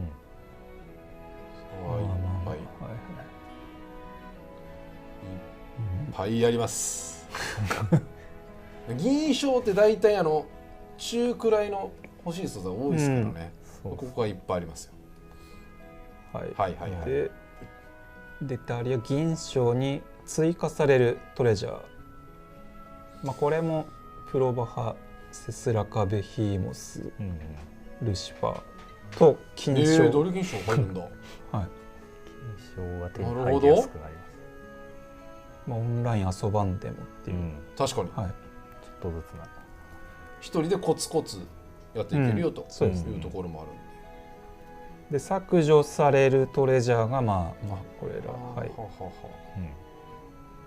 です。で次がヨロゼア・シェロのメニュー項目ヨロゼアお楽しみ券の名称を不用品リサイクルに変更しました。リニューアル開店ですね。そうなんですね。これヨロゼアお楽しみ券の中にヨロゼアお楽しみ券以外の機能があったんで、そういうことか。正しい名前に変えました。正しい名前になるんですね。で次が、不用品リサイクルにおいてカゴの絞り込みソートに一括交換の機能を追加しました。同じく不用品リサイクルにおいてジーンやカゴと交換できるヨロゼアお楽しみ券の枚数を引き下げました。ヨロゼア・シェロのジーン連戦において実行回数の最大値を30回から100回に増やしました。一気にいけます。一気にいけますね。3倍。3倍強。ヨロゼア・シェロのジーン連戦においてレアリティの高いジーンを出現しやすくしました。ヨロゼア・シェロの武器の覚醒強化において強化に必要なルピを減らしました。安くなりました。なるほど。究極武器の覚醒強化で必要となる一部トレジャーの必要数を減らしました。シェロさんシェロさん怖いっすねこれ。だいぶ大盤振る舞いです。大盤振る舞いすぎません？シェロさんいいの？リニューアル開店しましたね。リニューアルしまくってますねこれ。ほう。次が、以下のクエストクリア時のトレジャー入手率を引き上げました。引き上げるんですね。タイユタールヘッドユニットドロップしやすくなりました。サールコア、これはかなり、まあレア枠だったやつがまあかなりそうですかなりものによっては確定とか、うんそんなレベルで、そんなレベル引き上げてます。一つ確定で運が良ければ複数みたいな。あ、そうなんですね。はい。はい。タイユタールヘッドユニットも出てます。大体みんな壁にコメントもかなりそうですね、はい、緩和って書いてます。そうです。はい、で次が、クエストランクマニアックのボス討伐クエストのクリア時において金色の宝箱が必ず2つ出現するようにしました。はい、まあ、これは上の調整とも絡むのかな。はい、で以下のクエストクリア時の MSP 取得量を引き上げました。はあ、なるほど。まあ、これプラウドが難易度差が結構序盤と後半である割に後半があんま変わんなかったんで、美味しくないよと、2ヒラ以降の引き上げてる形になってますね。はい、でメインメニューの、ルリアノートに移動する際のロード時間を大幅に短縮しました。これが動画で、そうです。動画で比較動画を用意してきました。比較動画が、はい、もうめちゃくちゃなんかパッチノートに掲載するのも変だったんで、ちょっとこの放送で動画でお見せできたらなと思って。この放送を見てる人はもうプレイ前に、はい、あ、これですね。いきますか。まあ、左が前で右が今回ですけど、全然違いますね。はい、こんなに変わるんですね。はい、ダイアログもなくしました。すごっ、もう2回行って帰ってこれますよね。そうですね。はい、すごいっすね。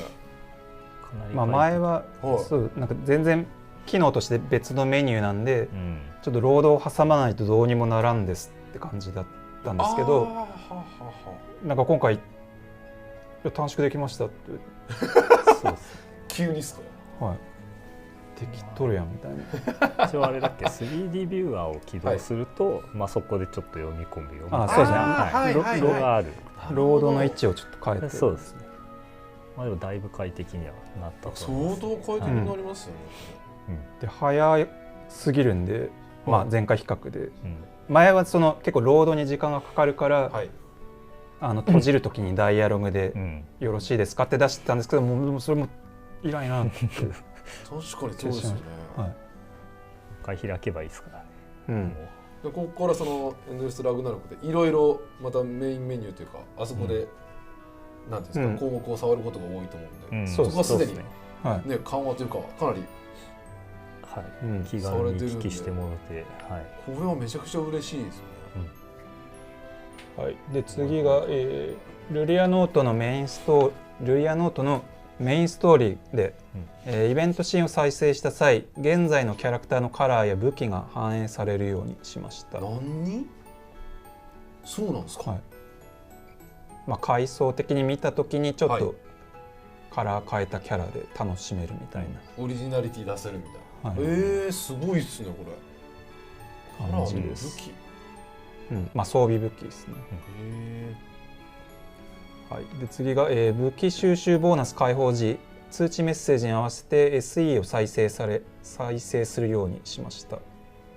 まあ、これ気づきやすくというか、次も同じかキャラクター強化のエリアが追加された際、まあ、これも通知メッセージに合わせて SE を再生するようにしました。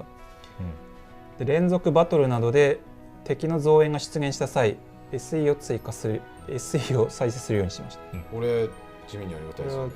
チリンチリンってなります。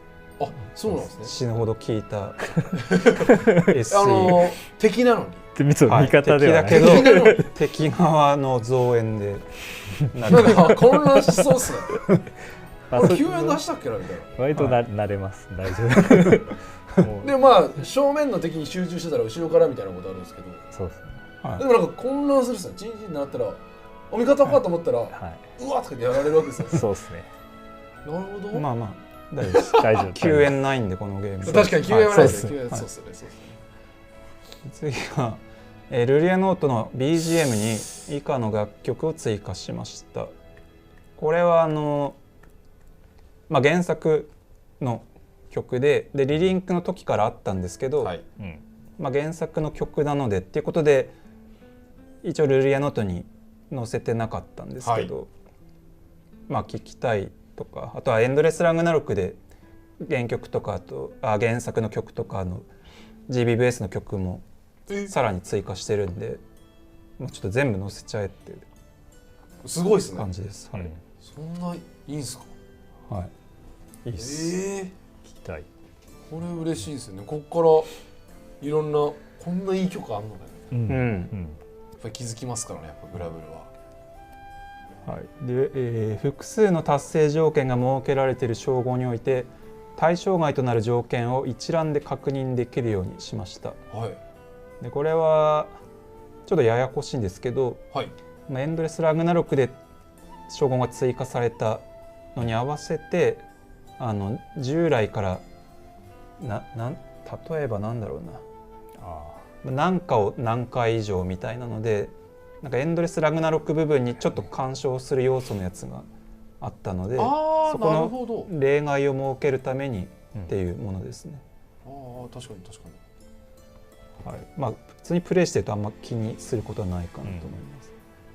はい、で、アシストモードをオンかつ自動ダッシュの設定をオフにしている場合、街で自動ダッシュを行わないようにしました。は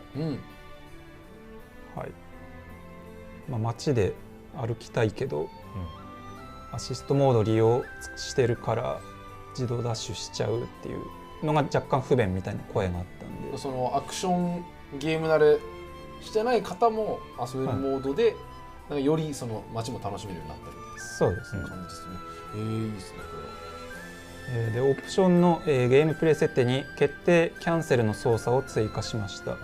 決定ボタンとキャンセルボタンの操作を入れ替えることが可能です。これはもう入れ替えまくってほしいですね。そうですね。人によってやっぱ違うんで、違いますよね。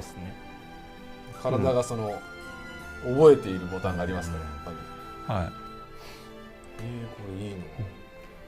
で、次が、オプションのカメラ設定に以下の項目を追加しました。ゲームプレイ設定から表示タブを切り替えることで設定可能です。これはオプションなんかいろいろ追加したらちょっと項目が多くなったんで、タブ分けしましたっていう話です。はい、でオプションのロックオン設定に以下の項目を追加しました。これもゲームプレイ設定から表示タブを切り替えることで設定可能です。はい、まあ、ロックオン中のカメラ、あと切り替えの循環設定、まあ、ループする条件、その右、左行った時にこの入力したら右端に行きますみたいな。なるほど。はい。まあこれは好みで切り替えてもらえるといいかなと思います。はい。でオプションのグラフィック設定に以下の項目を追加しました。まあキャラがオブジェクトに重なった時の透過の度合いはっきりさせる。まあ今までは薄く表示されてたのを、まあ濃くできますと。あとはエフェクトがやや少ないと、あと完全に仲間のエフェクトですね。自分のは減らないんですけど、仲間のキャラのエフェクトをまあやや少なくするかもう消すかみたいな。できます。まあ一部消えると困るような味方にまで効果があるようなやつとかは残ったりしてます。はい。そこはちょっと利便性は損なわないように。すごいですね。はい。でオプションのコントローラー操作タイプを追加しました。D と E。これは新しく2タイプ増えてます。これボタンをなんか好きなように変えさせてくれやみたいな声はまあずっとあるんですけど、ちょっとシステム的にそれがどうしても難しいので、ちょっとプリセットという形で用意させてもらってます。でもありがたいですよね。そういう声を聞いていただけてるのは。まあいろんなアクションゲームのそのなんだろう文法というか。なんとなくこのシリーズはだいたい回避ボタンをここみたいなのがあると思うので、まあその辺をちょっといろいろ研究して、このゲーム好きな人はこれみたいな感じで一応設計をしてますね。めちゃくちゃありがたいですね、それ。はい。で、オプションのコントローラー操作タイプの設定項目に話しかける、調べるのボタン設定を追加しました。インタラクト時に操作ボタンを統一することが可能です。これはなんだ、まあ例えばプレイステーションなら三角で調べる、丸だと話すみたいな、ちょっと分かれてる部分があったんですけど、まあそれも一応理由があったんですけど、そのバトルフィールドで三角でインタラクトだと特殊攻撃を暴発してしまう場合があるみたいなのに配慮して、なんか街ではこうバトルフィールドではこうって分かれてたんですけど、とはいえ統一してくれみたいなのもあったんで、ちょっと選べるようにしました。いいですね。まあ、そっちにかなり慣れてる方もいらっしゃると思いますし、でオプションに UI 表示設定を追加しました。まあ、これは UI を消したり、なんかちょっと待ってたら自動で消えたりとか、あと称号状態アイコンの表示、ステータスアイコンの表示、これは頭の上にバフでバフをアイコンで出すか出さないかみたいな表示ですね。あとは仲間のダメージ表示を消したりとかできます。あ、へえ。自分の以外を選んっていう。確かに混ざります。ちょっとね、自分のだけ見たいっていう人もいらっしゃると思いますし。はい、で次が、オプションのネットワーク設定に以下の項目を新たに追加しました。まあ、ネタバレ防止、まあ、クロスプレイ設定、招待の通知設定、まあ、ネタバレ防止はストーリーがあんまり進んでない時に、いろいろですよね。特定のキャラクターを編成している編成と出会わないようにとか、まあ、クロスプレイ設定はまああれかな、同じプラットフォームだけにしたいとか、そういうやつですね。はい、で、タイトル画面のサイゲームス ID 連携からサイゲームス ID との連携設定が可能になりました。これは項目が追加されています。で連携特典はよろずやシェロから受け取れます。PlayStation 5 Pro のカスタムパターン設定に新しい項目を追加しました。はい、次の項目です。大丈夫ですか？はい。大丈夫ですか？言うて来てます。僕、はい、じゃあ。やらせてください。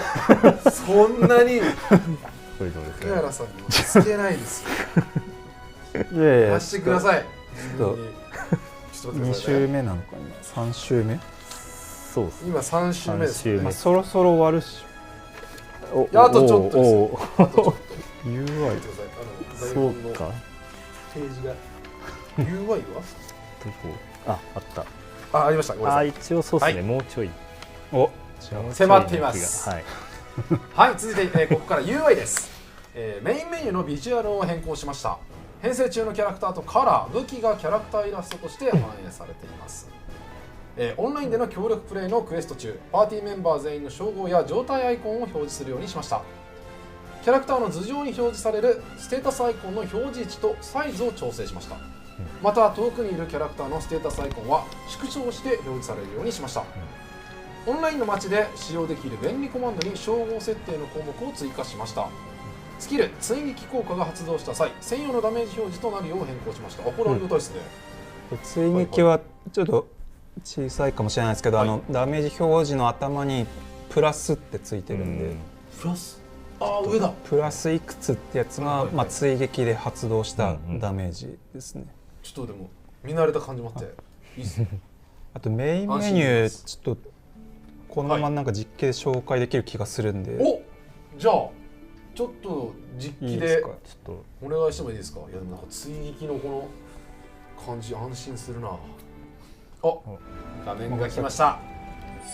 これ体験版で見れたんですけど、メニュー画面一新されておりますと、前はここの立ち絵が、操作キャラの1人だけだったんですけど、編成している4人に合わせてこうレイアウトされるようになってます。で武器を変えると、こうグラフィックも、イラストも変わるようになってて、でカラーも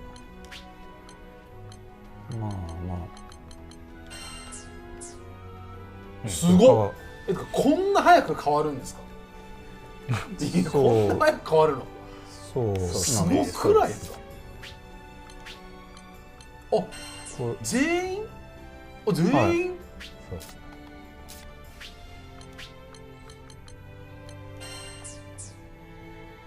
い、すごっ、どういう技術？これは技術としてはイラストを描いてますね。力はごめんなさい。すみません。そうですよね。はい、すみません。イラスト入ってる。そうですよね。イラストを描いています。皆さん、はい、イラストを描いています。イラストチームのちょっと負担が本当申し訳なかったんですけど、はい、すごいなと思います。いやこれすごいっすね。はい、いやでこれいろいろまたこのメニュー画面で新しい、遊びじゃないですけどコレクションなんか、そうですね。狙った絵を作るのも面白いかもしれないです。そうですよね。遊んでる3以外でもできると思うので、これはちょっと楽しみですねまた。はい、というわけで実機プレイでのご紹介となりました。そして続いてが、一部バトルで時間制限を示す、ゲージにおいて成功した際のエフェクトの視認性を向上させました。これはなんかピカーンってなるんですね。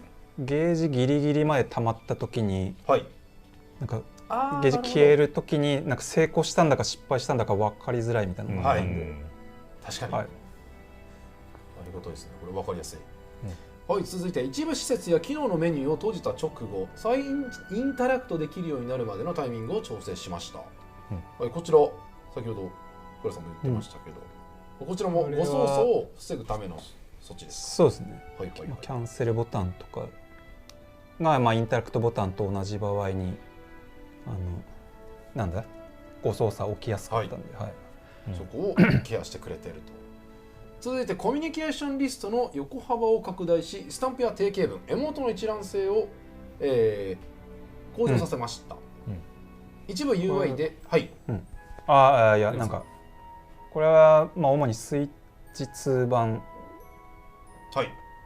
を作ってたらちょっとコミュニケーションリストの文字が小さかったりしたのがあったんで、ちょっと横幅でかくして、スタンプの一覧で表示される数増やしたりとか、なんかそういう改善してます。これは確かにありがたいですね。はい、そして続いて一部 UI で表示されているテキストのカラーやアウトラインの調整を行い、視認性を向上させました。そして、異なる言語設定の場合でも以下のテキストを表示されるようにしました。こちらプレイヤーネーム、プロフィールコメント、オンラインでのチャットということで、こちら対象プラットフォームがプレイステーション5となっております。続いてメインメニューの、所持品リストにおいて直接使用できる育成アイテムの枠色を変更しました。ありがたい。ラジエルの書、これが金銀のですね、でアンブロシアということになっております。そして、引き続き所持品リストにおいて鍛冶屋で使用できる貴重な強化素材の枠色を変更しました。こちらはダマスカス高層級の輝きということで、確かにアイテム多くなってきちゃうとどこだっけになっちゃうんで、どれが見分けやすくそうですね、かなり分かりやすく色が変わってますね、画像を見ると。はい、そしてキャラクターの専用寺院のアイコンを変更し、他の寺院と区別しやすくしました。追加スキルを持つ寺院アイコンにプラス表示を追加しました。こちら画面に映っている右下にプラスと、映っているのがスキル2個持ちのやつがこのアイコンにプラスになっている。2個以上でプラスになっている。2個だとですね。以下の画面でトレジャーの入手場所を確認できるようにしました。詳細確認のリストから決定ボタンで確認可能です。こちらが、メインメニューサイドクエスト、トレジャーを納品するサイドクエストの依頼画面、鍛冶屋武器強化上限解放、鍛冶屋新たなる武器の作成、鍛冶屋寺院強化、そしてよろずやシェロの、トレジャー交換、ダリア賞交換、武器の覚醒強化と、なっております。続いて以下の画面において武器の覚醒強化段階を示す、表示を追加しました。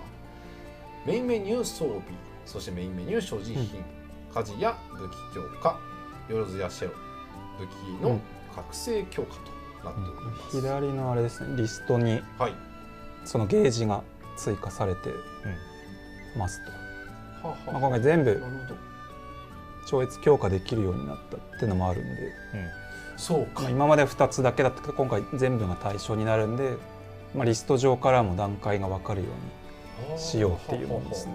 ありがたい配慮ですね。確かに。そしてキャラクター強化の武器収集ボーナスに武器の所持数と総数を表示するようにしました。マップを表示した際、吹き出しアイコンや目的地アイコンも透過した状態で表示され続けるようにしました。マップ表示中、方向キー、方向ボタンでマップをスライドできるようにしました。メインストーリーをチャプターセレクトからプレイ中において、マップ表示時に宝箱とリトルスニッパーの習得数、スライムの撃破数の表示を追加しました。これめっちゃ大きいです。これは、探索好きはそうですね、ありがたいというか、あとどれぐらいっていうのが、ちゃんと目で見て分かるというのが、そうですね、エリア別に表示されるんで、だいぶカニ探しとか楽になります。カニ探し、今日の頭からもずっと気になってます。ぜひ楽しんでもらう。楽しみですね。はい、そしてマップ上の鍵付きの宝箱アイコンにおいて、未入手かつ対応する鍵を入手していない場合は鍵のアイコンを表示するようにしました。まあ、開けれないやつですね。はい、続いて霊峰ネジュリスにおいて氷付けになっている宝箱の位置をマップに表示するようにしました。マップ表示中にダイアログが展開された場合、ダイアログを閉じた後もマップ表示状態が維持されるようにしました。タイユタールマーク2の登場演出時のテキストを追加しました。なるほど。はい。マーク2、タイユタールマーク2で登場した時に、まあ、シャキーンってボスの名前出るじゃないですか。タイユタールってなってたんで、タイユタールマーク2に直しました。これは重要です。マーク2なんですもんね。そうです。それ重要です。追加されております。はい、そして一部のチュートリアルにおいて操作を促す際の視覚表現を改善しました。セーブデータスロットに表示されるキャラクター名とレベル表示を操作中のキャラクターのものが表示されるよう変更しました。それ以上 UI 周りの、説明となります。これさっきUI のなんだっけな、なんかちょっと細かい色とか調整しましたみたいなやつがちょっと比較動画が用意してきたんで、じゃあそちらも見れますか？なんか本当に細かくコメントにもありますけど、めちゃくちゃいろいろそのユーザーからの要望聞いてるなっていうコメントがめっちゃ多いんですけど、ご意見全部リストアップしました。そうですね。こんなにやりやすくというか遊びやすくなるんだっていう理想の今リリンクがエンドレスラグナロクで体現されようとしているというのが、ビフォーアフターすごい変わる。地味に結構変わってる。結構それだけなんだ、エンドレスラグナロックでだけ見ると気づけないと思うんですけど、これ気づけないかもしれないですね。結構変わってます。本当だ。まあ文字系はでかくしつつ、まああと回復薬こんな内側にある必要ないよねとか、なんかそういう微調整を。確かに。そんな内側である必要ないの。テキストも読みます。確かに。ちょっとこだわりがやっぱ大事ですよね。それから違和感ないけどなんか見やすくなってるわけですから。助かりますね。ありがとうございます。以上比較動画となります。はい。間違い探しが言ってますね。なんかもうスムーズに受け入れられるぐらいの変化だけど見やすくなってるっていうのはやっぱ、そうですね。プレイヤーにとってはね、やっぱ違和感も抱きづらいですし、ただやりやすくなってるということで、ありがたい限りでございます。じゃあ。不具合はやりましょうか。どうします？っていうか読むこれ。まあいやいいですよ、読んでも。かなり調整していただいておりますというところで、まあパッと見ていきます。見ていきますか。まあじゃあ決めますかね。やついく？逆に何かありますか？ここ。じゃあ言いたいのだけ言いますか。そうですね。はい。そうしていきます。言いたいの選びましょう。現在ちょっと一番上とかはちょっと重要じゃないですか。そうですね。確かにそう確かに、はい、これ結構、はい、悪用というか、攻略の一つとして前は成り立ってる部分あったけど、はい、やっぱりカオスの新しいバトルデザインする上でこの戦法はちょっと強力すぎるから、ちょっとなんだやるやらないでだいぶ難易度変わっちゃうとかあるんで、ちょっと今回はちゃんとしよっかみたいなそうですね。はい、正面から勝負してくれと。そうですね。ジャスト回避自体が強いことは変わらないので、はい、スローだろうがスローじゃなかろうがちゃんとジャスト回避を決めてくれれば問題はない。はいはいはいはい。はい。これさんあります？そうですね。真ん中あたりの、タイユタールマーク2からタイユタールのトレジャーが取得できていた不具合を修正しましたはちょっと申し訳ありませんでしたっていう感じですね。かなり普通にキャラクターとか UI とかの調整も行ってる中、こんだけ不具合も修正してくれるって、プレイヤーではなんか違和感あったけど不具合だったのかなみたいなところも多分細かく直ってるっていうところだと思うんで、こんだけ出していただけると逆にありがたいですよね。あとはそう不具合 NPC が奥義発動条件を満たしていても奥義チェーンに参加しない場合があるみたいなのがあるんですけど、この辺はちょっとやっぱり NPC の AI 制御周りが、だいぶ今回のやつに合わせて調整を入れたりしていて、その際に発覚したもので、厳密に言うと不具合というか何か他とトレードしてやってないっていう時もあったんですけど、でもどっちかというとやっぱり乗ってくれた方がいいだろうみたいな。そうですよね。改善できるところは全部やってますね。特に今回から新しくフレンドというか追加でサポートキャラクターが追加されるんで、結構先ほどからその NPC がっていう不具合だったりいろいろな調整欄がありますけど、かなり響いてきそうですね。サポートキャラがいるんで、これはありがたいですね。はい。だいぶ NPC は元から強かったですけど、だいぶ快適になってる部分あると思います。かなり固く戦ってくれたイメージだったんで、今回から攻撃的にも戦ってくれるんだなっていう感じがあるんで、かなり頼りがいがありそう。あとパラダイスロストに、ルシファーのパラダイスロストにおいて一部の光線の攻撃判定にズレがあるものを修正しました。なんだってこれズルイカ様ですね。見えてるものが信用できない。ちょっとちょっと僕もそうだったんだと思いましたけど、ズルしてんちゃうのってよくない。弾幕があるとちょっとよくわからなくなるけど、実はちょっとこそっとやってたってですね。ちょっと判定を疑惑の判定。なるほど。ここはかなり修正されてるというところで、個人的にかなりいいなと思うのは、操作キャラクターよりも身長の高い NPC に近づいた際、操作キャラクターの目線があるように修正します。これめちゃくちゃこれめっちゃいいっすね。そうですね。これ大事でしょ。そうですね。身長これ不具合じゃないですね。不具合欄にあるけど。確かに。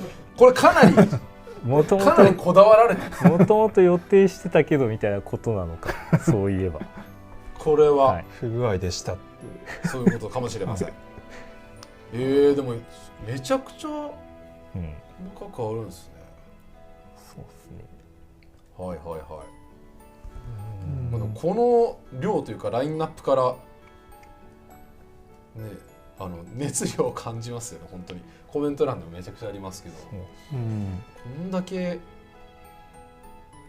1.5 倍のエンドレスラグナロク、トロフィーチェンバの鬼において、クエスト終末のビジョンのオーバーチェーン演出が達成回数にカウントされていない不具合。あれはそうか。チェア使い。なんか一瞬いいんじゃないかって思ったけど、でも奥義ゲージ使ってるから。そうですね。確かにそうですね。やってはいる。こちらプレイステーション4、そしてプレイステーション5での不具合調整となります。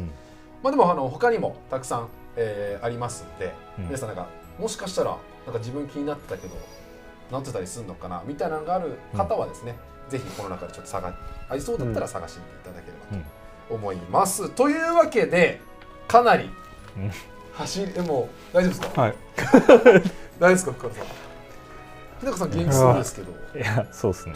だいぶなんか体ずっとこうやって見てたからだいぶちょっと首が痛くなってきてかなり気づいたら固まってました。走り切りましたが、皆さんも大変長い間お付き合いいただき、本当にありがとうございました。かなり長丁場ということだったんですけど、改めてパッチノート確認の、配信とさせていただきました。そしてですね、最後にですね、エンドレスラグナロク発売に合わせて実施されているキャンペーン情報などのお知らせとなります。こちら大丈夫ですか？お時間は。ではスライドの方お願いします。はい、まずは現在開催している秋葉原ジャックキャンペーンに関するお知らせです。秋葉原周辺の90店舗にてエンドレスラグナロクのノベルティの配布やキャラクターパネルの展示、ポスターやノボロの、掲出など秋葉原の街をエンドレスラグナロク一色に染めているキャンペーンもいよいよ今週日曜までとなっております。新商品を多数販売しているポップアップストアについては7月31日金曜日まで開催しております。お近くにお越しの際はぜひお立ち寄りください。日曜までです。ぜひですね、お立ち寄りいただければと思います。続いてこちらも現在開催中の書店コラボキャンペーンのお知らせとなります。7月26日日曜日まで全国の書店492店舗にて書店コラボキャンペーンを開催中です。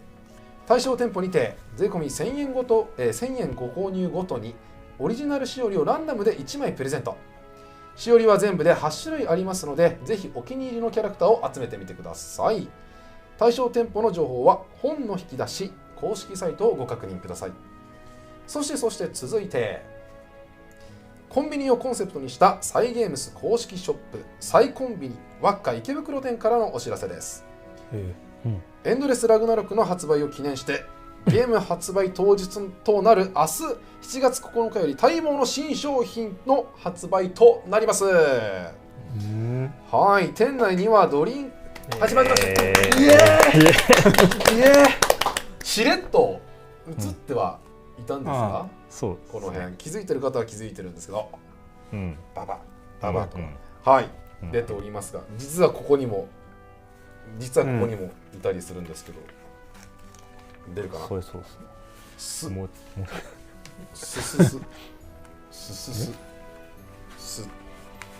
はい。この辺もなのかな。この辺もなの。これもなの。これは別。これは別。これはもうそっちが今まであって、今まであって。こっちが新しく。ゼタベア、ナルメア、ルリアが新しくお仲間入りするということで、このようにですね、新しく発売を記念してですね、新商品の発売が明日より行われます。店内ではですね、ドリンク缶をモチーフにしたアクカンスタやレジ袋をイメージしたトートバッグをはじめ、ブランケットや缶バッジ、さらにスタチューロゴアクリルスタンドなど魅力的なアイテムが勢ぞろいしております。池袋にお越しの際はぜひ店舗へお立ち寄りください。なおサイコンビニオンラインショップでも後日販売を予定しております。続いて7月14日火曜日、8月9日日曜日まで大阪梅田の梅田スカイビルにてコラボイベントが決定いたしました。すごい。はい、こちら空中庭園展望台では空をテーマにした装飾やまるでキャラクターがそこにいるかのようなデジタルサイネージの展示などさまざまなコーナーをご用意しております。またクリアカードがもらえるオリジナルのコラボチケットやコースターがもらえるコラボドリンク、さらには人気アイテムのハートロックも販売しております。ぜひ大阪の空でエンドレスラグナロクの世界をお楽しみください。これ結構すごいらしいですよ。すごいらしい。いろいろ。これが空中、なんか僕も昔行ったことあるんですけど、空中戦、なんか大阪の街、もう一望できる高い場所なんで、なんか今書かれてたこと以外にもなんかいろんな仕掛けがあるっぽいです。行きたいです。大阪のエクストラフェスと日程かぶってるんで、なるほど。多分どっちか最初に行ってなのかフェスの後なのか。時間が時間はあれか日にちか、もしかしたら同日に行ける可能性もあるし、次の日行ってもいいし。そうですね。これぜひ行った方がいいですよね。書いてないか。展望台が空いてる時間なら、空中庭園が空いてる時間ならこのコラボを体験できるということなので、ぜひですね、大阪のエクストラフェスに、行こうかなと思ってる方は、ぜひ、こっちをメインにエクストラフェス2回目3回目でもいいですし、遊びに行くのもぜひおすすめですのでお考えいただければと思います。何があるんだろう。そして最後に、はい、こちら9月5日土曜日から9月27日日曜日まで全国のアニメート16店舗と各 EC サイトにてグランブルーファンタジーリリンクエンドレスラグナロク発売記念フェア in アニメイトを開催しています。こちらもしれっとですね、福原さんたちの間にいますし、そう我々の後ろに実は隠れていたんですけど、こっちか、そっちですね。ここにフェディエル、すみません、ごめんなさい。あれ？います。フェディエルいます。フェディエルとルシファーとかいっぱいユーステス後ろにいました。ユーステスベがここにいます。組織メンバーがっていうような感じでですね、はい、こちらアニメイトさんとコラボで開催させていただきます。はい、こちらですね、ゲームに登場するキャラクターを中心に新作グッズが登場します。また本日よりアニメート通販にてグッズの予約も受付中ですので、ぜひお見逃しなく。いいですね、これいっぱいありますね。アクスター、本当最近グラブル関係のアクスタかなりコレクションできるので、ありがたい限り。やばいぐらい出てます、ね。一生出てほしい。本当に一生出てほしいですね。というわけで、いろいろ新キャンペーンだったりコラボだったりのお知らせとなりました。ありがとうございます。はい、というわけで以上がお知らせとなりますが、福原さんとゆうかさんはなんかゲーム関連お知らせとかってあります？これじゃまだ締めの挨拶じゃないんですけど。ゲーム関連？なんか言えることをないですか？何時からやってるんですかこれ？だいぶゲーム情報をやった気がする。確かにでもでもなんかないですか？はいなんか。もうすぐ発売ですからね。そうですね。そうですね。もうすぐというか。そうですね。じゃあゲームの発売後なんですけど、最初にちょっとお伝えした通り、メディアさんとかにも何回かお伝えしているつもりではいるんですけど、ちょっとゲームのデザイン上その新キャラクターとかボスっていうのを、どんどん追加しづらい構造になっちゃ難しいものになっちゃってて、ですけど、その中で発売後になんかサポートできたらなとはずっと思っていて、ゲームを。でその中で何ができるだろうって考えた時に前作で本当はやりたかったんですけど、キャラクターのスキンをスキン本当は前作でもやりたいって言ってその機能だけ用意してたんですけど、そうなんですね。ので全キャラの切り替えメニューみたいなのが存在してだけどちょっと実現できなかったっていうのがあるんで、今回こそはと思ってちょっと要望も多いですし、準備中でございます。ありがてえ。もうコメント欄すごいことだと。ただエンドレスラグナロク本当に最近までギリギリまで作ってたんでちょっとすぐ例えば来月配信ですとかっていうのは無理なので、ちょっとやりますということだけお伝えして、楽しみにしていただけると助かります。すごい。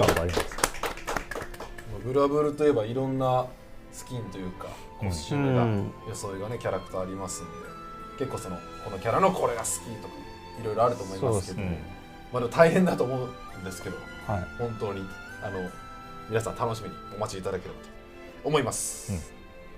日高さんからはまあほぼ同じまあでもまあですねまあでもちょっとお時間もらっちゃうんですけど、まあスキン以外にもやっぱりこうゲームとして楽しめるものは欲しいじゃないですか、やっぱり時間もらう分には。なのでまあひとしきりこれを遊んでもらった後にまた楽しめる何かっていうのはちょっと考え始めてるんで、まあ、そっちはもうちょっとまとまり次第発表させてもらえればと思います。ちょっと頑張って聞くもんだ。